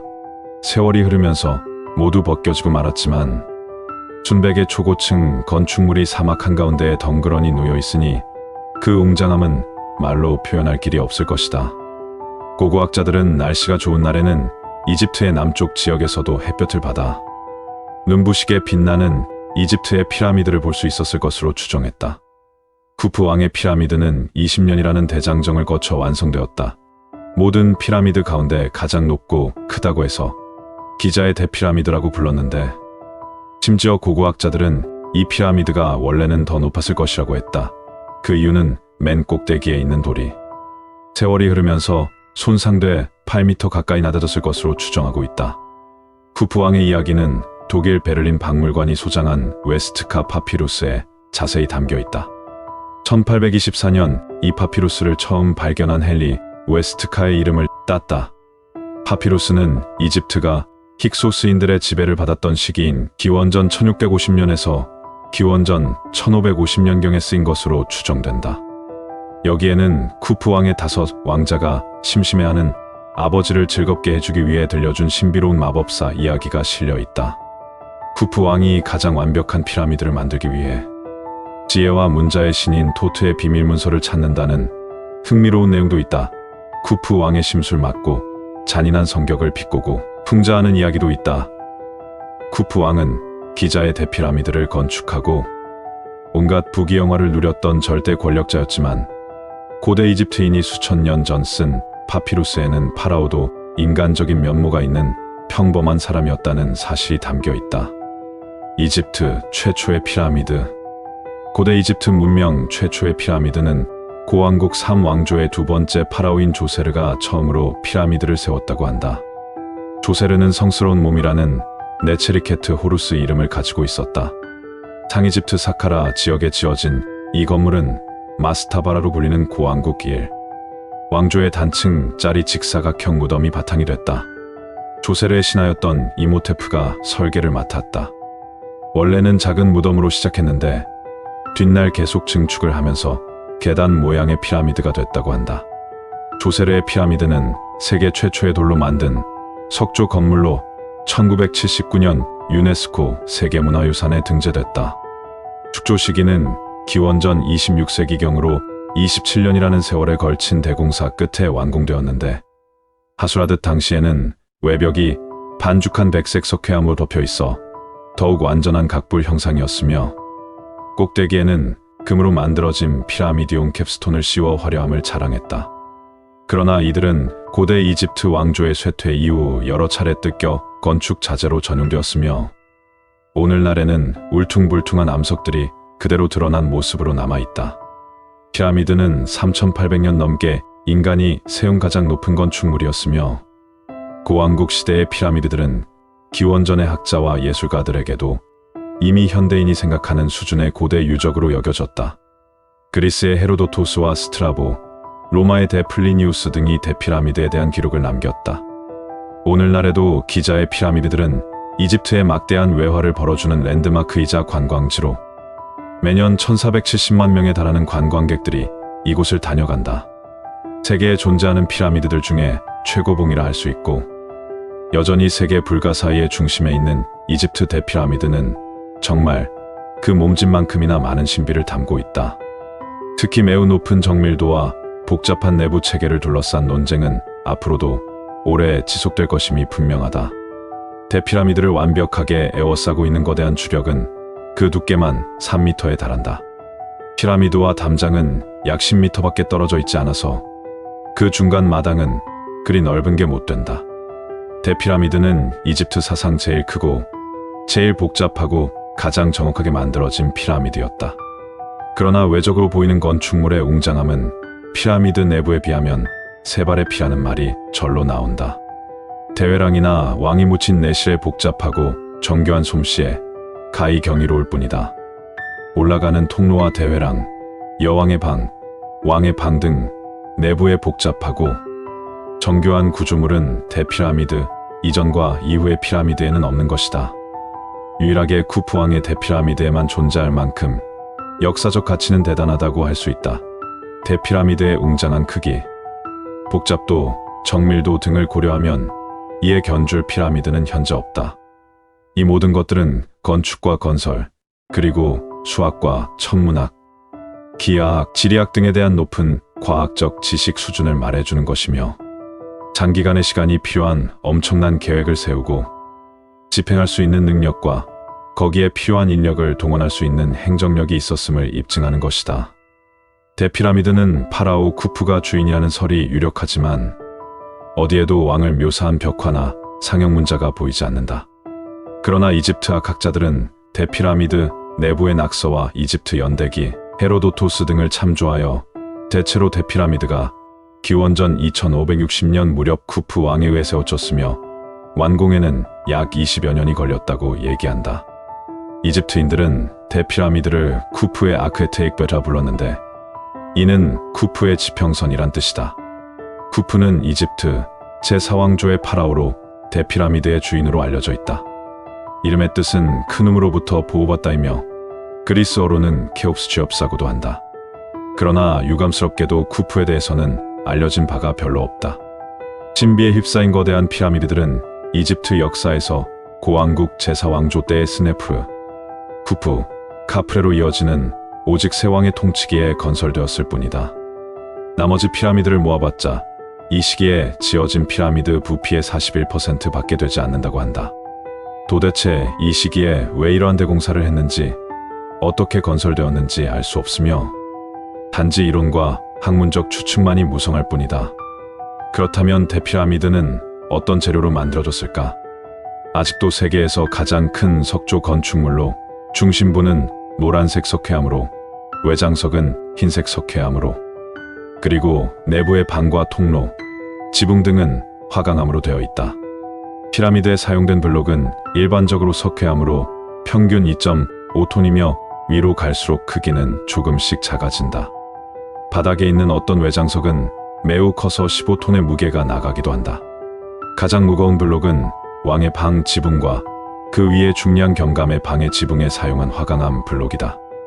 이들은 40톤에서 70톤으로 추산된다. 피라미드에 대한 연구가 시작되었을 때부터 피라미드의 목적으로 지목되었던 것이 피라미드의 무덤설이다. 그리고 현재의 정설이라고 볼 수 있다. 초기 왕조 시대의 왕족과 귀족의 무덤으로 만들어진 마스타바를 피라미드의 원형으로 본 것이 주요한 이유다. 그러나 무덤설에 의문을 갖고 있는 학자들도 많고 아직까지는 크게 반박할 만큼의 설득력 있는 가설이 있는 것도 아닌 것 같다. 그렇다면 피라미드가 왜 무덤이 아닌지에 대한 이야기를 좀 해보자. 최초의 피라미드인 제세르 왕의 계단형 피라미드에서 미라의 일부가 발견되었을 뿐, 그 이후의 피라미드에서는 어디서도 미라를 찾아볼 수 없다. 이런 식으로 말하면 진짜 피라미드도 원래는 미라가 있었지만 도난당하고 말았다는 설도 물론 성립한다. 허나 일찍이 미라가 존재했다면 그 흔적 정도는 당연히 남아있을 터이다. 따라서 그 흔적조차 전혀 보이지 않는다는 것은 조금은 이상한 일인 듯하다. 그리고 이집트에서 무덤으로 확인된 것은 모두 지하에 유해와 부장품이 있었다. 그런데 왜 대피라미드는 지상에 매장실이 있을까? 또한 기자의 세계 피라미드에는 벽화나 상형 문자가 없다. 이것도 역시 미스테리이다. 무덤설 외에 몇 가지 다른 가설이 있는데 오리온 벨트, 천상의 거울, 물펌프, 발전기, 곡물 창고 등이 있다. 발굴 당시에 새겨진 것이 아니냐 하는 논란이 있지만 대피라미드에는 건설에 동원되었던 노동자들이 남겨놓은 낙서 중에 쿠프 왕 제위 17년이라는 말이 나온다. 따라서 자연스럽게 대피라미드는 쿠프의 무덤이 되었다. 그런데 디오도로스가 전하는 바에 따르면 쿠프는 결국 자신의 피라미드에 묻히지 않았다고 한다. 그렇다면 무덤이 아닌 어떤 목적을 만들었으며 사용되었을까? 음모론자들의 말처럼 정말 외계 기지는 아니었을까? 조선 왕조는 500년을 넘기지 못한다. 혹시 여러분들은 동학농민혁명에 대하여 아는가? 물론 역사를 통하여 배우기는 했어도 특별히 관심 있지 않은 이상은 있었다라고만 기억하실 것이나 나 역시도 그 정도의 수준이었다. 이번 영상을 준비하며 다시 배운다는 자세로 영상을 만들고자 하여 오늘은 동학농민혁명 당시 손화중이 선운사 도소란 마에불의 비기를 훔쳤다고 전해지는 사건을 소개하겠다. 먼저 동학농민혁명에 대하여 간단하게 설명하겠다. 동학농민혁명은 1894년 고종 31년 현재 천도교의 전신이라고 할 수 있는 동학 세력이 주축이 되어 일으킨 밀란으로 동학농민운동, 동학농민전쟁, 가보농민전쟁, 동학난, 동학밀란 등으로 다양하게 불리고 있으나 그 의미는 동일하다. 조선의 양반이자 사상가인 최재우가 창시한 동학의 개념은 인간의 존엄성 존중을 바탕으로 하는데 당시 대부분의 농민들은 조선 말기 순조시대부터 시작된 세도 정치와 탐관오리들의 수탈에 크게 시달리고 있었던 상황이었기에 많은 사람들이 새로운 세계를 찾아 나서듯 자연스럽게 동학에 매료될 수밖에 없었다. 기본적으로 국가와 관리들에 대한 대중적인 불신, 농민들의 분노로 인해 발생한 혁명이다. 표현의 자유가 제한되었던 왕정하에서 농민들이 집회와 결사의 자유를 주장하는 것은 사실상 죽을 각오를 해야 되는 큰일이었다. 그렇기에 조선 조정에서는 이러한 움직임을 왕의 정치에 반기를 드는 일종의 반란으로 여겨 당시 상국인 청나라에 진압을 요청했고 이 과정에서 텐진 조약을 근거로 일본군까지 개입하여 동학농민혁명을 진압했다. 혁명 진압 전후로 청일전쟁의 발발, 청나라의 완전한 몰락과 동양의 전통적인 중화 질서 붕괴, 대한제국 수립과 한국의 칠러화, 거기에 일본의 아시아 패권 장악과 제국주의 본격화로 이어져 한국사는 물론 세계사의 흐름에도 상당한 영향을 끼친 사건으로 오늘날 대한민국에서 높게 평가되는 역사적인 사건이며 그 역사적 중요성을 국제적으로도 인정받아 2023년 5월 18일 동학농민혁명 기록물이 유네스코 세계기록유산으로 등재되었다.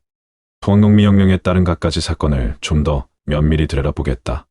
조선 후기 조선 왕조의 봉건적 질서가 해이해지면서 농업, 산업, 수공업에 대한 신분제도 등에서 변화가 일어났다. 당시 조선에서는 전국 각지에서 조선이 곧 멸망할 것이라는 소문이 광범위하게 퍼져 매우 불안정한 상태였다. 이는 오래전부터 떠도는 예언에 따른 것으로 조선 왕조는 500년이 하는 숙명을 넘기지 못할 것이라는 이야기이다. 이러한 상황 아래 새로운 세상을 기대하는 민중들의 바람과 더불어 새로운 사상도 함께 도래하였다. 곧 동학사상으로 당시 고창 지역에도 동학사상이 팽배해 있었다. 선운사 도소람 마에불은 선운사 도소람 왼편 칠송대라 불리는 암벽에 양각되어 있는 미륵 좌상으로 머리 위 암벽에 사각형 구멍이 10개 이상 있으며 부러진 목재들이 보인다. 전설에 따르면 선운사 도소람 마에불은 백제 위덕왕이 검단선사에게 부탁하여 암벽에 불상을 새기고 그 위 암벽 꼭대기에 동보람이란 공중누각을 지었다고 한다. 따라서 선운사 도소람 마에불을 동보람 마에불이라고 부르기도 한다. 가슴 한가운데에는 배꼽과 같은 돌출부가 있다. 선운사 도소람 마에불의 돌출부에 비기가 들어있는데 이 비기를 꺼내면 새로운 세상이 열린다는 소문이 있었다. 곧 1820년 전라감사 이서구가 마에불의 배꼽을 열어보기 전부터 복장, 감시를 둘러싼 전설이 널리 유포되었다. 이곳에는 신기한 비결이 들어있어서 그것이 세상에 나오는 날에는 한양이 망하는데 비결과 함께 벼락살도 들어있으므로 거기에 손을 대는 사람은 벼락을 맞아 죽는다는 것이다. 이서구가 선운사 도소람 마애불의 배꼽에서 서기가 뻗치는 것을 보고 뚜껑을 열어보니 책이 들어 있었는데 갑자기 벼락이 치는 바람에 이서구가 열어본다는 대목만 얼핏 보고 다시 넣었다는 이야기도 함께 전해진다. 그 뒤로도 여러 사람들이 열어보고자 하였으나 병력이 무서워서 열지 못하였다고 한다. 그런데 무장 지역에서 최대 동학 교직을 가지고 있는 손화중은 동학교도들과 함께 이 비기를 꺼냈다고 전해진다. 황현의 오화기문과 김재웅의 영상일기에 의하면 1892년 8월 전라도 무장현에 큰 지목이 일어났는데 도내의 유수한 두목은 물론 동학당에 하면 개인까지도 잡아들여 무장 감옥에 때려서 가두었다고 한다. 선운사 용무남 석불 배꼽에 있는 비결을 훔쳐갔다 하여 강도행위며 역적 모의였기 때문이다. 관원들은 이 사건을 빌미로 동학당 영수, 강경중, 오지영, 고영숙 등 세 사람을 주모자로 몰아 사형을 선고하고 옥에 가두었는데 각지의 수천 명의 동학교도들이 이들을 구하기 위해 무장을 에워싸고 관할을 습격할 것이라며 위협하였다. 이러한 사태에 무장 수령은 도망가고 죄수는 탈옥하였다. 이 일로 전라도 동학교도에 대한 탄압은 점차 심해지는데도 오히려 동학교도는 수가 점차 늘어갔다. 무장, 고창, 영광, 흥덕, 고부, 부안, 정읍, 태인, 전주, 금구 등 각지에서는 이민은 물론이고 동학에 들지 않는 사람이 없었다고 한다. 동학농민혁명이 일어나기 2년 전인 1892년 이 비결을 당시 고창에서 동학을 포교하던 손화중이 꺼냈다는 소문이 퍼지자 손화중의 접지에만 수만 명의 새로운 교도가 몰려들었다고 한다. 그러나 이 사건은 고창 지방에서 손화중이 차지하고 있던 영향력과 관련하여 그에 대한 민중들의 신뢰를 말해준 것이며 손화중포에서 비결을 이용하려고 하였던 점은 추측해 볼 수는 있으나 동학농민혁명과 직접적인 관련 사실에 대한 근거는 없다. 그러나 당시 이 일이 얼마나 민중들에게 큰 영향을 미쳤는지 알 수 있다. 동학농민혁명 당시 손화중포가 동학교단의 최대 세력으로 자리 잡는데 결정적인 계기가 된 사건이다. 고충화중포는 고부봉기 후 동학농민혁명의 봉화를 올리는데 주도적인 일을 한 부대로 선운사 마애불 비기 탈취 사건은 손화중포의 조직과 이상의 힘을 실어준 것이다. 곧 고창 지방에서 손화중이 차지하고 있었던 영향력과 관련하여 그에 대한 민중들의 신뢰를 잘 보여준다. 선운사의 마애불 비결 설화는 당시 혼란한 시대적 정황이 마애불 안에 있는 비결로 민심들의 기원을 해결하고자 한 일단의 사건이었다. 물론 손화중이 진짜로 그 비기를 훔친 것인지 그래서 어찌하였는지까지는 미처 찾지 못했다. 그저 떠도는 설화 중 하나였을 뿐인지 아니면 진짜로 그것이 세상에 드러남으로 조선이 멸망하게 되었는지 훗날 이와 관련하여 또다시 영상을 만들게 되기를 바라는 마음으로 오늘은 이만 영상을 마치도록 하겠다. 예수의 시신을 감쌌던 토리노의 수인은 진짜일까? 성이라는 것은 죽은 예수의 시신을 감쌌던 천을 가리킨다. 다른 말로는 성수이라고도 부른다. 2000년 전 예수가 십자가에 못 박혀 돌아가신 후 당시 유대인들의 관습에 따라 수위로 둘러싼 뒤 동굴에 매장했다. 사흘 뒤 예수를 따르던 유대 여인 마리아와 마르다는 예수가 죽어서도 아름다운 향기를 풍기길 바라며 향료를 들고 예수의 무덤을 찾았다. 하지만 그곳에는 예수의 시신 대신 그의 시신을 둘러싸고 있던 피가 묻은 수위만 덩그러니 놓여 있을 뿐이었다. 지금까지 알려진 유명한 성유물로는 성녀 베로니카가 예수의 얼굴을 닦은 천 조각, 예수의 옆구리를 찔렀다는 롱기누스의 창, 예수를 못 박는데 사용했다는 성전과 최후의 만찬에서 사용된 잔인 성배 등이 있는데 현재 예수의 수위로 알려진 토리노의 수위는 예수가 십자가에 못 박힐 때 흘렸다는 피, 즉 성혈 등이 있다 하여 성물로 인정되고 있다. 예수의 죽음을 상징하는 유물이자 그의 부활을 상징하는 유물이기도 하다. 이 수위는 신약 성서에 2차례 등장한다. 예수가 죽고 나서 아리마테아 사람 요셉이 그 시신을 고운 대로 싸서 무덤으로 옮긴다. 그리고 안식일 다음날 베드로와 제자들이 예수의 무덤에 가보니 그 안에는 수에 밖에는 아무것도 없었다고 한다. 전해오는 말에 따르면 이 수위는 그 이후에 에데사 왕국으로 옮겨졌다고 한다. 에데사는 현재 터키의 동남부 우르파 지역에 해당한다. 에데사에 보관되던 수위는 이후에 다시 콘스탄티노플로 옮겨지고 십자군 전쟁 때 프랑스에서 가져갔다가 현재에는 이탈리아 토리노 성당에서 보관 중이다. 흔히 말하는 예수의 얼굴이 찍혀 있다는 토리노 수의가 바로 이 수의를 가리키는 것이다. 이 수의는 세로 4m, 가로 1m 정도 크기의 천이다. 그 천에 찍혀 있는 사람의 모습을 분석한 결과 키는 약 180cm, 몸무게는 약 75kg 정도의 성인 남자라고 한다. 물론 이 사람의 인종까지 정확하게 판별해낼 수는 없었다. 이 수의에는 예수가 골고다 언덕에서 십자가에 못 박히는 과정에서 흘린 피가 고스란히 남아있는데, 이 수의는 발견 당시에도 1000년 이상 지난 유물이었기 때문에 이 유물의 진위를 두고 오랜 시간 동안 논쟁을 벌였다. 이 수의의 실체가 본격적으로 드러나기 시작한 것은 19세기에 들어서였는데, 이탈리아의 사진작가 세쿤도 피아는 당시 최첨단 기술 중 하나였던 카메라를 이용해 역사상 최초로 이 신성한 수의를 촬영할 수 있는 영광스러운 기회를 얻게 된다. 열의에 들떠 수의를 촬영하던 피아의 머릿속에는 문득 영감과 같은 것이 떠올랐는데, 기독교에서는 이 영감조차도 때가 되어 세상에 드러내고자 하는 하나님의 계획 중 하나였다고, 그래서 피아에게 그런 영감을 주었을 것이라고 말했다. 아무튼 피아는 피사체의 명암이 뒤바뀌는 네거티브 효과를 준다면 수의가 어떤 모습으로 촬영될까 궁금해서 시도했는데, 피아의 시도는 놀라운 결과로 이어졌다. 맨눈으로는 확인할 수 없었던 이 수의의 주인 형상이 분명하게 포착됐던 것이다. 이 수의의 주인은 우리가 성경을 통해 알고 있던 예수와 많은 공통점을 공유하고 있었고, 수의의 흔적이 남은 인물은 죽기 전에 십자가에 못 박힐 때 생긴 팔과 다리의 상처, 머리에 가시관이 쓰여져 있던 흔적, 채찍질로 인한 등의 상처와 어깨에 출혈이 있었다는 것을 보여주고 있었다. 이런 특징적인 상처들은 예수의 제자들이 목격한 예수의 고난과 정확히 일치하는데, 이후 이 수의는 분석가들에 의해 실제로 피부에 닿았던 부분만 표현된 것이며, 컴퓨터 시뮬레이션을 이용하면 얼굴과 몸의 형태를 재구성할 수 있을 정도로 신뢰도가 높다는 것이 밝혀지기도 했다. 하지만 문제는 이 수의의 주인이 정말로 2000년 전에 살았던 예수가 맞는가 하는 것이었다. 사진 분석 결과가 대중에게 공개된 뒤에도 여전히 많은 사람들은 이 수의가 예수의 시신을 감쌌던 그 성스러운 수의라는 것에 의문을 가지고 있는데, 이 수의가 역사가들에 의해 최초로 기록된 것은 중세 시기인 1353년이었다.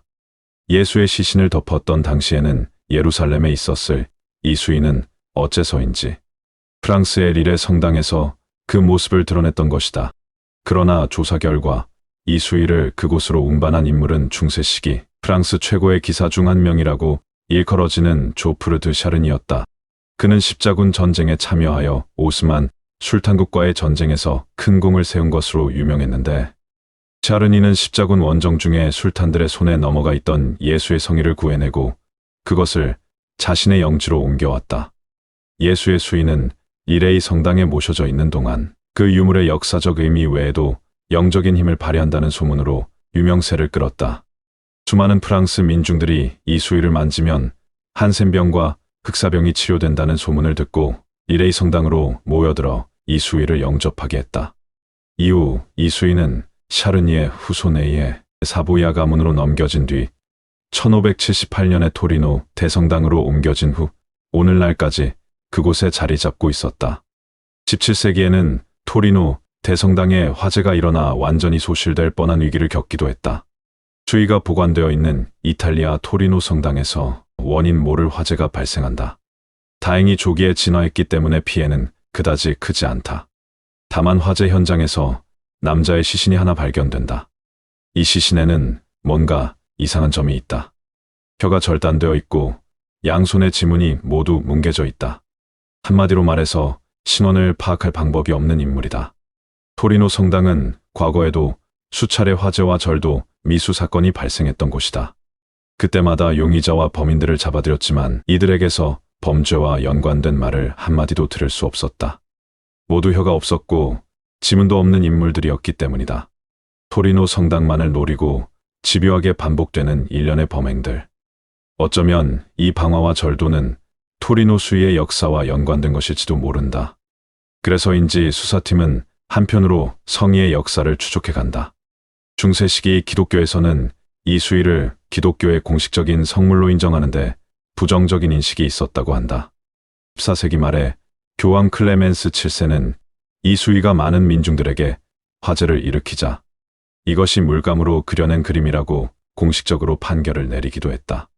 클레멘스 7세는 이 수위의 전신은 허락하의 향을 피우거나 기도를 올리는 것을 금지시키게 했는데 역사학자들은 이러한 조치에 대해 당시 역대 교황들보다 상대적으로 약한 권력을 지니고 있던 클레멘스 7세가 자신의 권력을 과시하기 위해 수위에 대한 판결을 내린 것이라고 설명하고 있다. 그러나 이후 많은 교황들은 토리노의 수위를 예수의 몸을 덮은 성물이라고 공식적으로 인정하는 모습을 보여주는데 이에 대한 첫 언급은 16세기의 교황 율리오 2세부터 시작됐다. 율리오 2세는 토리노의 수위가 진품임을 승인하고 기독교인들의 숭배를 허용했다. 2000년에는 성 바오로 2세가 지난 2015년에는 토리노에 방문한 프란치스코 교황이 이 수위를 찾아 기도를 올리기도 했다. 그러나 교총이 점차 토리노의 수위를 예수가 남긴 성물로 인정하는 추세와는 반대로 과학계에서는 의심이 깊어져만 갔다. 그러다 지난 1978년 화학자 월터 매크로는 수위를 훼손하지 않고 샘플을 채취할 수 있는 획기적인 방법을 개발했는데 바로 접착 테이프를 통해 수위의 샘플을 채취하는 방법이었다. 그렇게 연구가 시작되었고 매크론 연구는 곧 충격적인 발표로 했는데 수위에 묻어있는 얼룩이 피가 아니라 붉은 황토로 그려진 그림에 불과하다는 것이었다. 하지만 이 연구는 다른 연구자들에 의해 샘플이 오염돼서 발생한 문제였다는 것이 밝혀져 매크론 주장은 받아들여지지 않았다. 1998년에는 토리노의 수위에서 실제로 직물을 잘라내 연대 측정을 시도하기도 했다. 그 결과 이 직물은 95% 신뢰도로 중세 시기인 1960년과 1390년 사이에 만들어진 것이라는 게 밝혀졌다. 이는 이 수위가 세상의 처음 모습을 드러낸 1354년과 일치하기 때문에 많은 사람들이 토리노의 수위가 조작된 유물에 불과하다는 사실을 믿기 시작했다. 그러나 이에 대해 반박하는 연구도 존재했는데 토리노의 수위는 17세기에 화재에 휘말렸을 당시 천을 덧대는 것과 같은 대대적인 수선 작업에 들어갔다는 기록이 남아 있었다. 일부 고고학자들은 이를 근거로 1998년 연구에서 밝혀진 연대 분석 결과가 화재로 소실된 부분을 메우기 위한 이 수선용 천을 연구 대상으로 삼았기 때문에 벌어진 실수라고 주장하기도 했다. 결국 토리노의 수위를 보호하기 위해 덧댄 천조가리를 연구했던 것으로 밝혀졌다. 또한 2002년에 있었던 연구에서는 토리노의 수위에서 아주 특수한 꽃가루가 발견돼 논란이 되기도 했다. 스위스의 연구진이 토리노의 수위에서 발견한 이 58종의 꽃가루 중 45종은 예루살렘 근처에서만 자생하는 꽃가루라는 것이 밝혀졌기 때문이다. 나머지 꽃가루는 터키 중동, 프랑스 지역의 꽃가루는 게 밝혀져 토리노의 수위가 이동한 대략적인 경로 또한 확인할 수 있었다. 토리노의 수위가 진짜 예수의 시신을 덮었던 물건인가에 대한 의문은 여전히 풀리지 않고 있다. 하지만 오늘날까지도 많은 사람들이 그것을 통해 예수의 숭고한 희생을 떠올리고 경외심을 품는다는 사실은 분명하다. 유물의 훼손을 예방하기 위해 공기와 격리된 방수시설에서 보관되고 있는 토리노의 수위는 특별한 날에 공개를 하고는 있지만 진품이 아닌 모조품이라고 한다. 그럼에도 공개 전시를 할 때마다 수백만 명의 사람들을 이탈리아로 불러 모으고 있다. 토리노의 수위는 그 진위와 상관없이 많은 사람들에게 믿음을 불러일으키고 있는 것은 분명했다. 과연 토리노의 수위는 진짜 성물이 맞을까? 오늘은 예수의 형상에 남아있는 토리노의 수위에 대해 알아봤다. 영상이 좋았다면 좋아요와 구독 부탁드리며 이만 영상을 마치도록 하겠다. 인도 예언가 아비냐 아난드의 2025년 새로운 미래 예언. 오늘은 인도 예언가 아비냐 아난드의 2025년 새로운 미래 예언에 대하여 소개하겠다. 물론 누차 말씀드리지만 그저 심심풀이 땅콩으로 생각하시길 바란다. 예언이란 맞을 수도 안 맞을 수도 있기 때문에 너무 집착하거나 맹신한다면 정신건강에 해로울 수 있을 테니 가볍게 넘기셨으면 좋겠다는 생각을 하며 시작하겠다. 아비냐 아난드는 젊은 천문학자로 그동안 여러 중요한 글로벌 사건을 예측해온 인물로 유명하다. 그의 예언은 베다 천문학과 역사적 주기를 바탕으로 하고 있기에 많은 이들의 관심을 받고 있다. 그렇다면 먼저 아비냐 아난드는 누구인지 짧게 알아보도록 하겠다.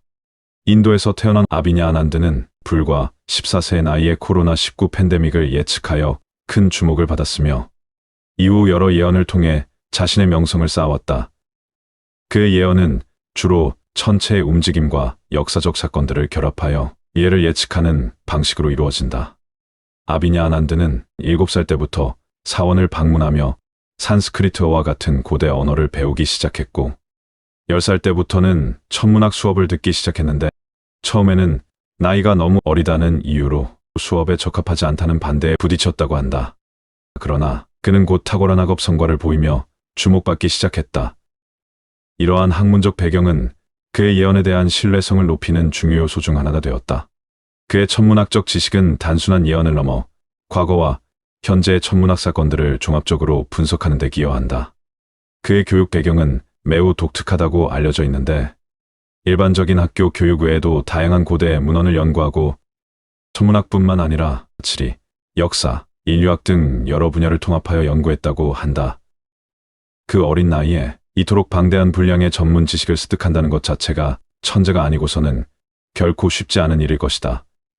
어쨌거나 아비냐 아난드는 이러한 다각적인 접근은 그의 예언이 단순한 천문학적 지식에 그치지 않고 더 깊이 있는 통찰력을 제공하게 해줬을 것이 틀림없다.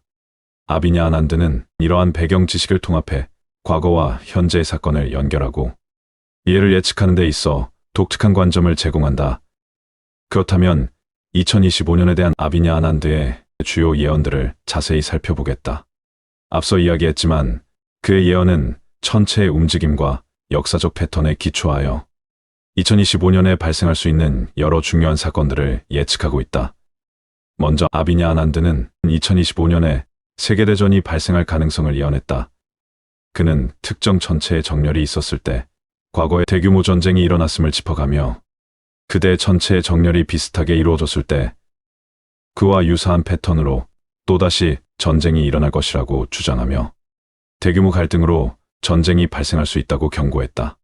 다른 예언가들의 예언으로 미루어 볼 때 아비냐 아난드가 말하는 세계전쟁의 시기는 2025년으로 바로 코앞으로 다가와 있다. 세계가 돌아가는 정세로 보아 아직은 시기상조 같은 느낌도 있으나 정말 아비냐 아난드의 예언이 맞는다면 이는 분명 커다란 지구적 재난이기에 두려움이 앞서게 된다. 일단 세계대전에 관한 예언은 단순히 전쟁의 발생을 의미하는 것을 넘어 글로벌 경제와 사회적 구조에도 커다란 영향을 미칠 수 있는 중대한 사건이다. 전쟁은 단순한 군사적 충돌뿐 아니라 에너지 자원과 식량, 안보 및 국제 무역 등의 분야에서도 엄청난 파장을 일으킬 수 있기 때문이다.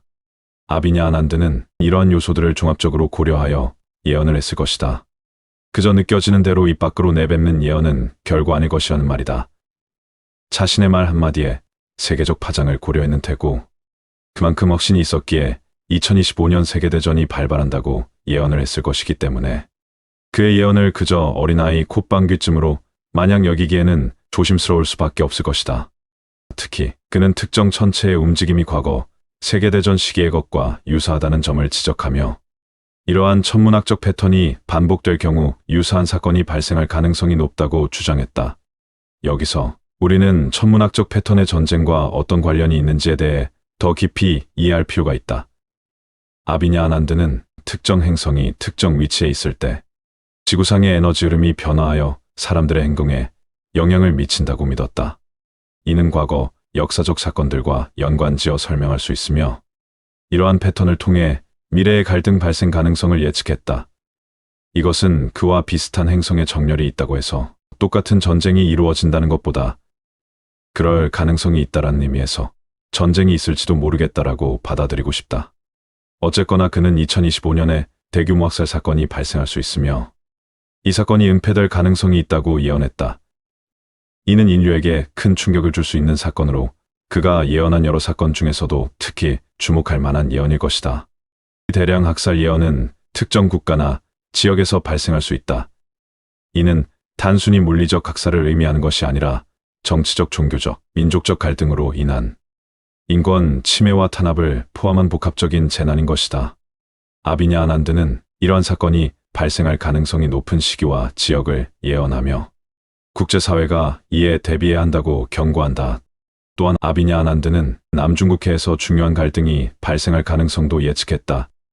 이는 지역 및 국제 정치에 큰 영향을 미칠 수 있으며 이 분쟁이 어떻게 전개될지 전 세계의 커다란 주목을 받을 것이다. 남중국해는 이미 여러 국가 간의 영유권 분쟁으로 인해 긴장이 높은 지역이다. 이 예언이 실제로 이루어진다면 그 영향은 아시아뿐만 아니라 전 세계적으로 커다란 파장을 불러올 것이다. 남중국해 분쟁은 단순한 영토 분쟁이 아니기 때문이다. 이 지역은 세계 주요 항로 중 하나로 글로벌 무역의 중요한 중심지이기 때문이다. 또한 풍부한 자원과 전략적 위치로 인해 많은 국가들이 이 지역에 관심을 갖고 있다. 아비냐 아난드는 이러한 국제적 이해관계와 천문학적 패턴을 종합하여 남중국해에서의 갈등이 일어날 가능성을 예언했다. 그는 이 지역에서 발생할 수 있는 군사적 충돌이 경제적, 정치적 파장을 불러일으킬 수 있다고 경고한다. 남중국해에서 발생할 수 있는 갈등은 군사적 충돌 외에도 경제적 제재인 무역, 경로 차단 등 다양한 형태로 나타날 수 있다. 이는 글로벌 경제에 큰 영향을 미칠 수 있으며 특히 이 지역에 의존하는 국가들에게 큰 타격을 줄 수 있다고 전했다. 이러한 갈등의 발생 가능성을 예측하고 대비하는 것은 국제사회의 안정과 번영을 위해 매우 중요한 과제가 아닐까 싶다. 그는 더불어 2025년에 해저 지진 등 심각한 환경재해가 발생할 가능성도 예측했다. 이러한 자연재해는 인류의 삶에 큰 영향을 미칠 수 있으며 이에 대비하는 것이 무척이나 중요할 것이다. 특히 기후변화와 지진 활동이 결합되어 발생할 수 있는 다양한 위험에 대해 우리는 더 철저히 준비해야 할 필요가 있다. 환경재해의 예언은 단순한 자연현상이 아니다. 이는 기후변화에 따른 지진과 해일 등 복합적인 환경 문제를 포함하기 때문이다.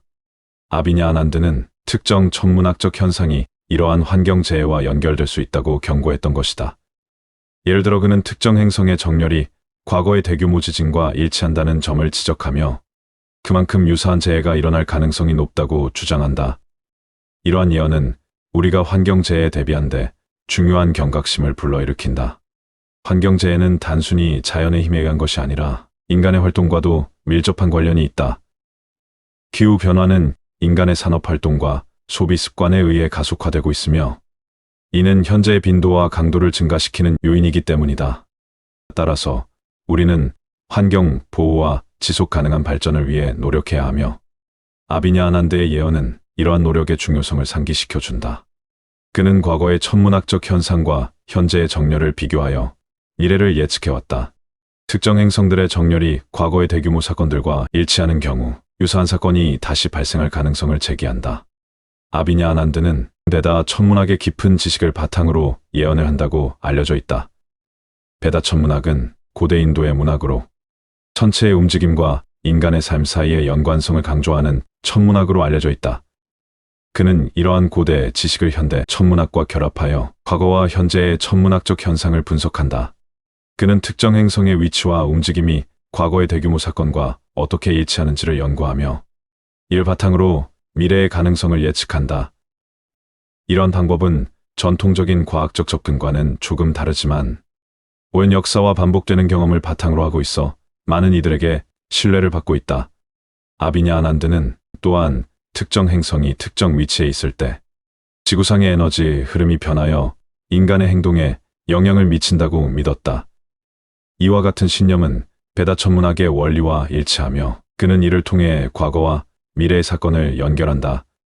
그의 접근 방식은 고대와 현대의 지식을 융합하여 더 깊은 통찰력을 제공하고 있다. 아비냐 아난드의 예언은 그 정확성으로 인해 많은 관심을 받고 있지만 동시에 비판도 받고 있기도 하다.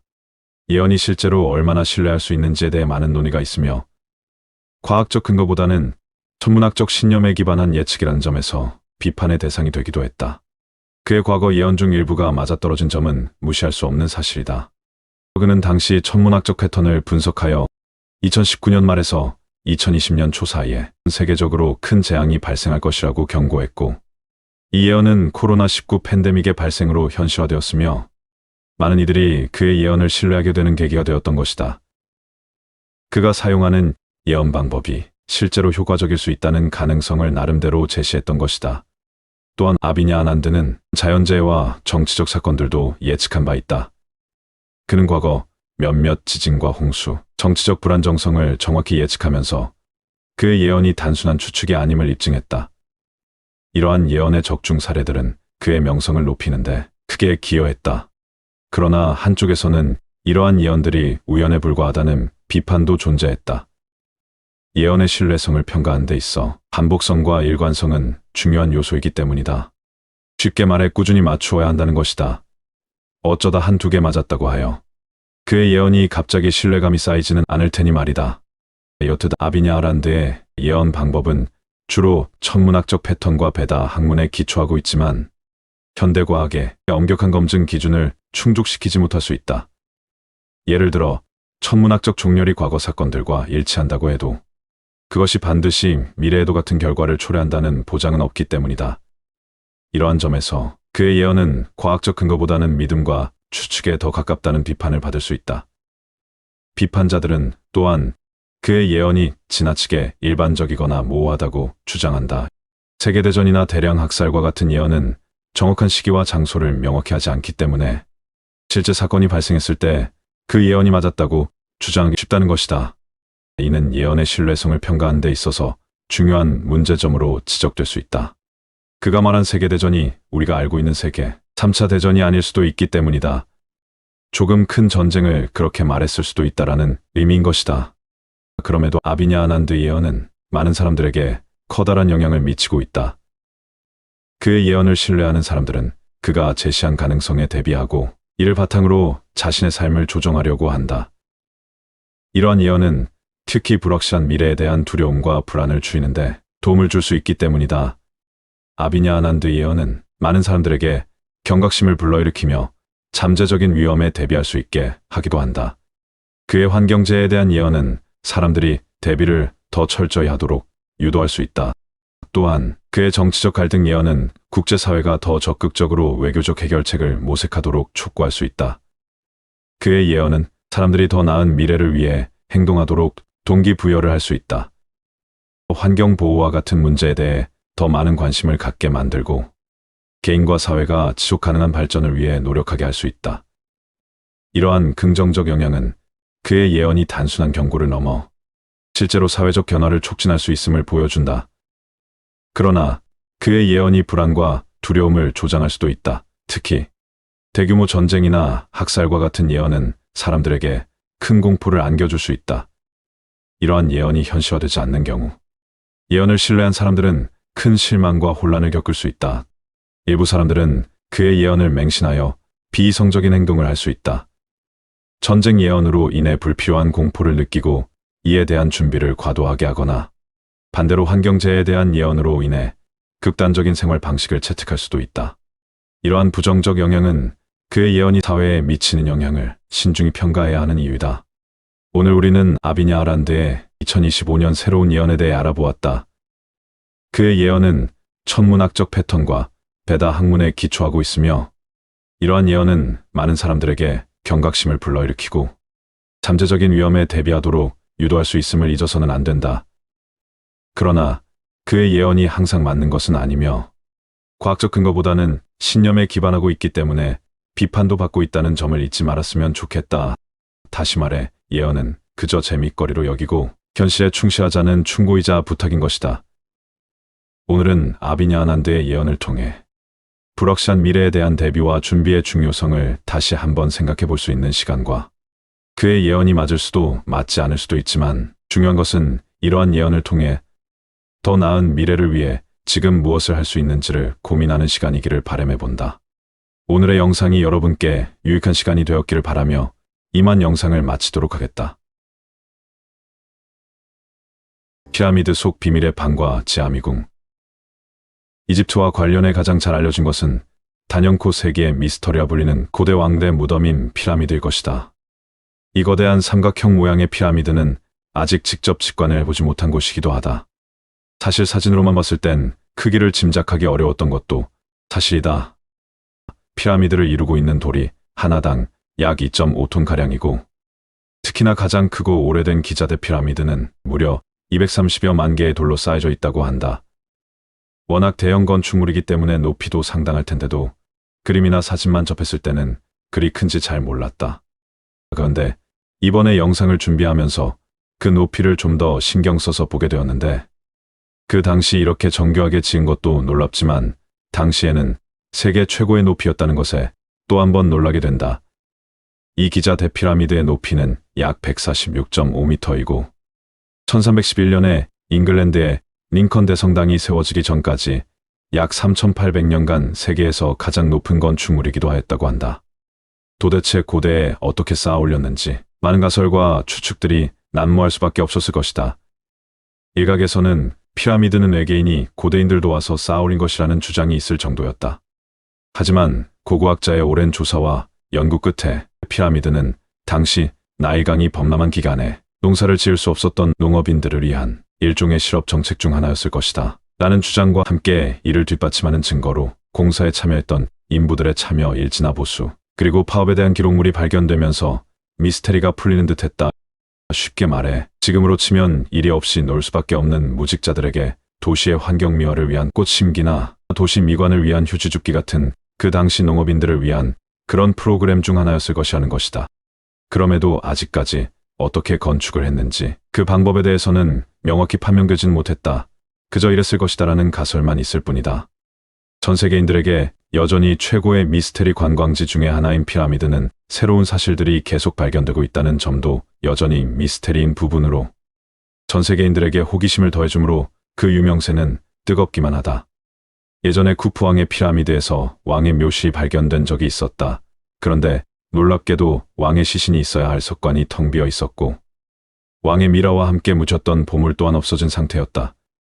물론 없어진 것인지 아니면 처음부터 없었던 것인지는 정확하지 않으나 아무것도 없는 텅 빈 방은 왜 존재하는 것이었는지에 대한 고고학자들이 많은 고심 끝에 왕의 무덤이 아닌 그저 왕을 기리기 위한 용도가 아니었을까 하고 생각할 뿐이라고 한다. 이후에 일부 학자들이 피라미드 속 또 다른 비밀 공간을 찾으려고 수년을 있었지만 이렇다 할 결과물이 없었다고 한다. 그나마 2017년 피라미드 내부를 연구하는 스캔 피라미드 프로젝트 팀은 쿠프왕의 피라미드에서 지금껏 알려지지 않았던 새로운 공간을 발견했다고 발표했다. 중세시대에 이 피라미드 속에 보물을 약탈하기 위해 아랍 왕조의 한 왕이 들어가게 되는데 이때 세 개의 방을 찾았다.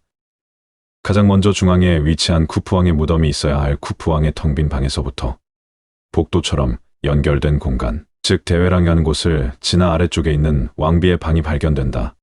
이후 새롭게 숨겨져 있던 공간을 찾아내게 되어 총 4개의 방을 찾아내게 된다. 그런데 문제는 이 방이 정확히 어떤 용도로 만들어졌는지 아직 확인되지 않았다는 것이다. 미국의 고고학자 마크 레노는 BBC 인터뷰에서 이 공간이 피라미드 상부 무게로부터 대회랑, 복도 같은 부분에 지붕을 보호하기 위해서 일부러 비워둔 건축학적인 공간이라고 말했다. 하지만 이것에 반박하는 학자들은 그렇게 의미 없는 건축학 공간이라고 하기에는 너무 큰 공간 낭비라며 분명 어떤 목적을 가지고 만들어졌다고 주장했다. 2020년 지금까지도 연구팀은 이 공간에 대한 연구는 계속되고 있지만 아직은 특별한 특이점을 찾지 못하고 있다.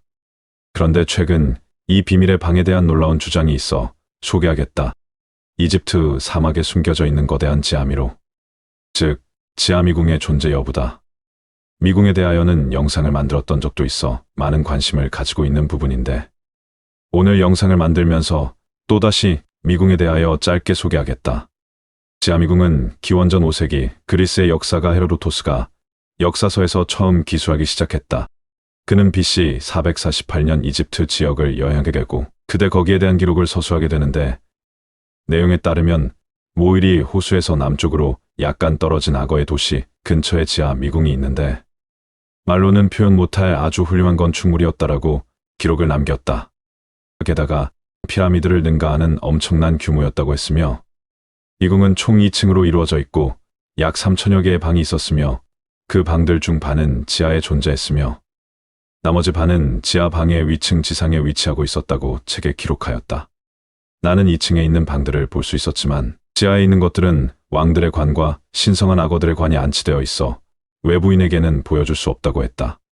지상에 있는 방들은 사람이 지었다고 믿기지 않은 만큼 엄청난 규모의 건축물로 이궁 안에는 흰 대리석으로 둘러싸인 앞마당이 있고 이궁의 끝에는 약 70여 미터에 이르는 피라미드가 서 있는데 거기에는 동물들의 형상이 새겨져 있다. 이궁에서 지하 도시를 통해 피라미드 지하로 갈 수 있었다라고 헤로도토스는 기록했다. 너무도 세세한 묘사였기에 지어서 썼을 것이라는 생각은 감히 못한다고 많은 전문가들은 헤로도토스의 글을 신뢰했다. 헤로도토스의 저서 외에도 또 다른 유명 역사가들의 저서에서도 이 부분을 찾아볼 수 있는데 헤로도토스가 처음 그곳을 다녀온 지 400여 년이 흐른 BC 60년에서 57년경 이집트를 여행했던 그리스 역사가 디오도로스 또한 미궁에 대한 이야기를 남겼다. 다만 이번에는 엄청난 규모의 방들에 대한 이야기는 빠져 있었지만 방들이 미로처럼 되어 있어서 쉽게 출구를 찾을 수 없었다라는 이야기를 하고 있었는데 미궁에 대한 엄청나고 훌륭한 건축 기술에 대한 칭찬하는 내용이 기록되어 있었다. 또한 비슷한 시기에 이집트를 방문했던 그리스의 지리학자 스트라본의 저서에는 미궁 바로 옆에는 이것을 건설한 왕의 무덤이 있고 미궁은 안내원 없이 다닐 수 없을 만큼 크고 복잡하다고 했으며 모든 방의 천장이 하나의 돌로 이어져 있다고 했다. 로마의 역사가인 가이우스 대 프리니스 또한 이집트를 방문한 후 100년쯤 후에 이집트를 방문했는데 이때에도 미로를 목격했다라는 그의 기록담이 그의 저서인 박물지에 기록되어 있다. 기록에는 미궁이 총 90여 개의 계단으로 이루어져 있었고 수많은 회랑인 긴 통로들이 있다고 적혀 있다. 17세기에 와서는 예수의 사제이자 뛰어난 고대 이집트 연구가였던 아타나시오스 키르어가 지하 미궁의 모습이 담긴 그림을 대생으로 남기기도 했다. 그림을 보면 헤로도토스가 설명한 미궁의 모습과 상당히 유사한 것으로 책을 토대로 상상해서 그렸는지 아니면 직접 목격하여 그렸는지는 알 수 없다고 한다. 1888년 플린더스 패틀이라는 고고학자는 본인이 미궁의 위치를 찾았다고 밝혔지만 그것을 특정할 수 있는 파편들이 너무도 적었기 때문에 헤로도토스가 말한 지하 미궁인지는 확인이 불가능했다. 그렇다면 왜 지금처럼 발전한 현대에 와서도 미궁은 찾을 수 없을까? 그것에 대하여 학자들은 일단 미궁이 처음 목격된 그 이래로 수천 년이 흘렀고 그동안 지하 미궁이 이집트의 거친 모래에 파묻혀서 매장되어 있을 것이다라고 추측했다. 실제로도 지금껏 발견되었던 많은 유적들이 19세기에 와서야 모래 속에서 발견이 되었고 스핑크스 또한 수차례 모래에 파묻혔다 드러나기를 반복했기 때문에 미궁 또한 깊숙한 모래 바닥에 존재할 것이라고 말했다. 가장 최근인 2006년에 벨기에와 이집트가 공동으로 참여한 한 발굴팀이 미궁을 찾아냈다고 발표하게 되는데 그들은 피라미드 근처에서 오랜 조사 끝에 미궁의 시작점으로 추정되는 입구를 발견했고 이 사실을 전 세계에 알렸다. 그런데 이집트 정부와 문화부까지 지하 미궁의 수색을 중단하라고 요청한 후로 더는 미궁에 대한 발굴 작업은 진행되지 못하고 있다고 한다. 이집트가 이 인류사에 존재했던 거대한 지하 미궁에 대하여 묵묵부답으로 일괄하자 벨기에 발굴팀이었던 코르디가 직접 웹사이트를 개설한 후 지하 미궁에 대한 정보를 공유함으로 미궁에 대한 존재가 세상 사람들에게 알려지게 되었다. 그럼 무엇 때문에 이집트 정부가 발굴을 꺼려했던 것일까? 학자들은 과거 이집트 정부가 발굴과 조사를 하면서 수많은 시행착오가 있었는데 이걸 줄이기 위해서 좀 더 신중한 자세를 취한 게 아니냐라고 이야기했다. 뿐만 아니라 이 거대한 건축물이 진짜 존재한다면 오랜 시간 모래 속에 파묻혀 있었기 때문에 섣부르게 작업을 할 경우에 뭔가 실수가 있다든지 어떤 발생할 수 있는 상황에 대비하는 거라고 이야기했다. 현재는 이 미궁이 위치한 것으로 추정되는 근처 지역이 모아리스 호수 인근으로 알려졌다. 그러나 이곳의 강은 오랜 세월 대부분 말라 없어진 상태이며 하와라라고 불리는 아메네메트 3세의 피라미드만 남아있다고 한다. 이곳 어딘가에 여전히 지하 속에 파묻혀 있을 미궁. 그 웅장한 모습을 감춘 채 하루빨리 발견해주길 기다리고 있을 이집트의 지하 미궁을 눈으로 보게 될 날을 기다리며 오늘의 영상을 마치도록 하겠다.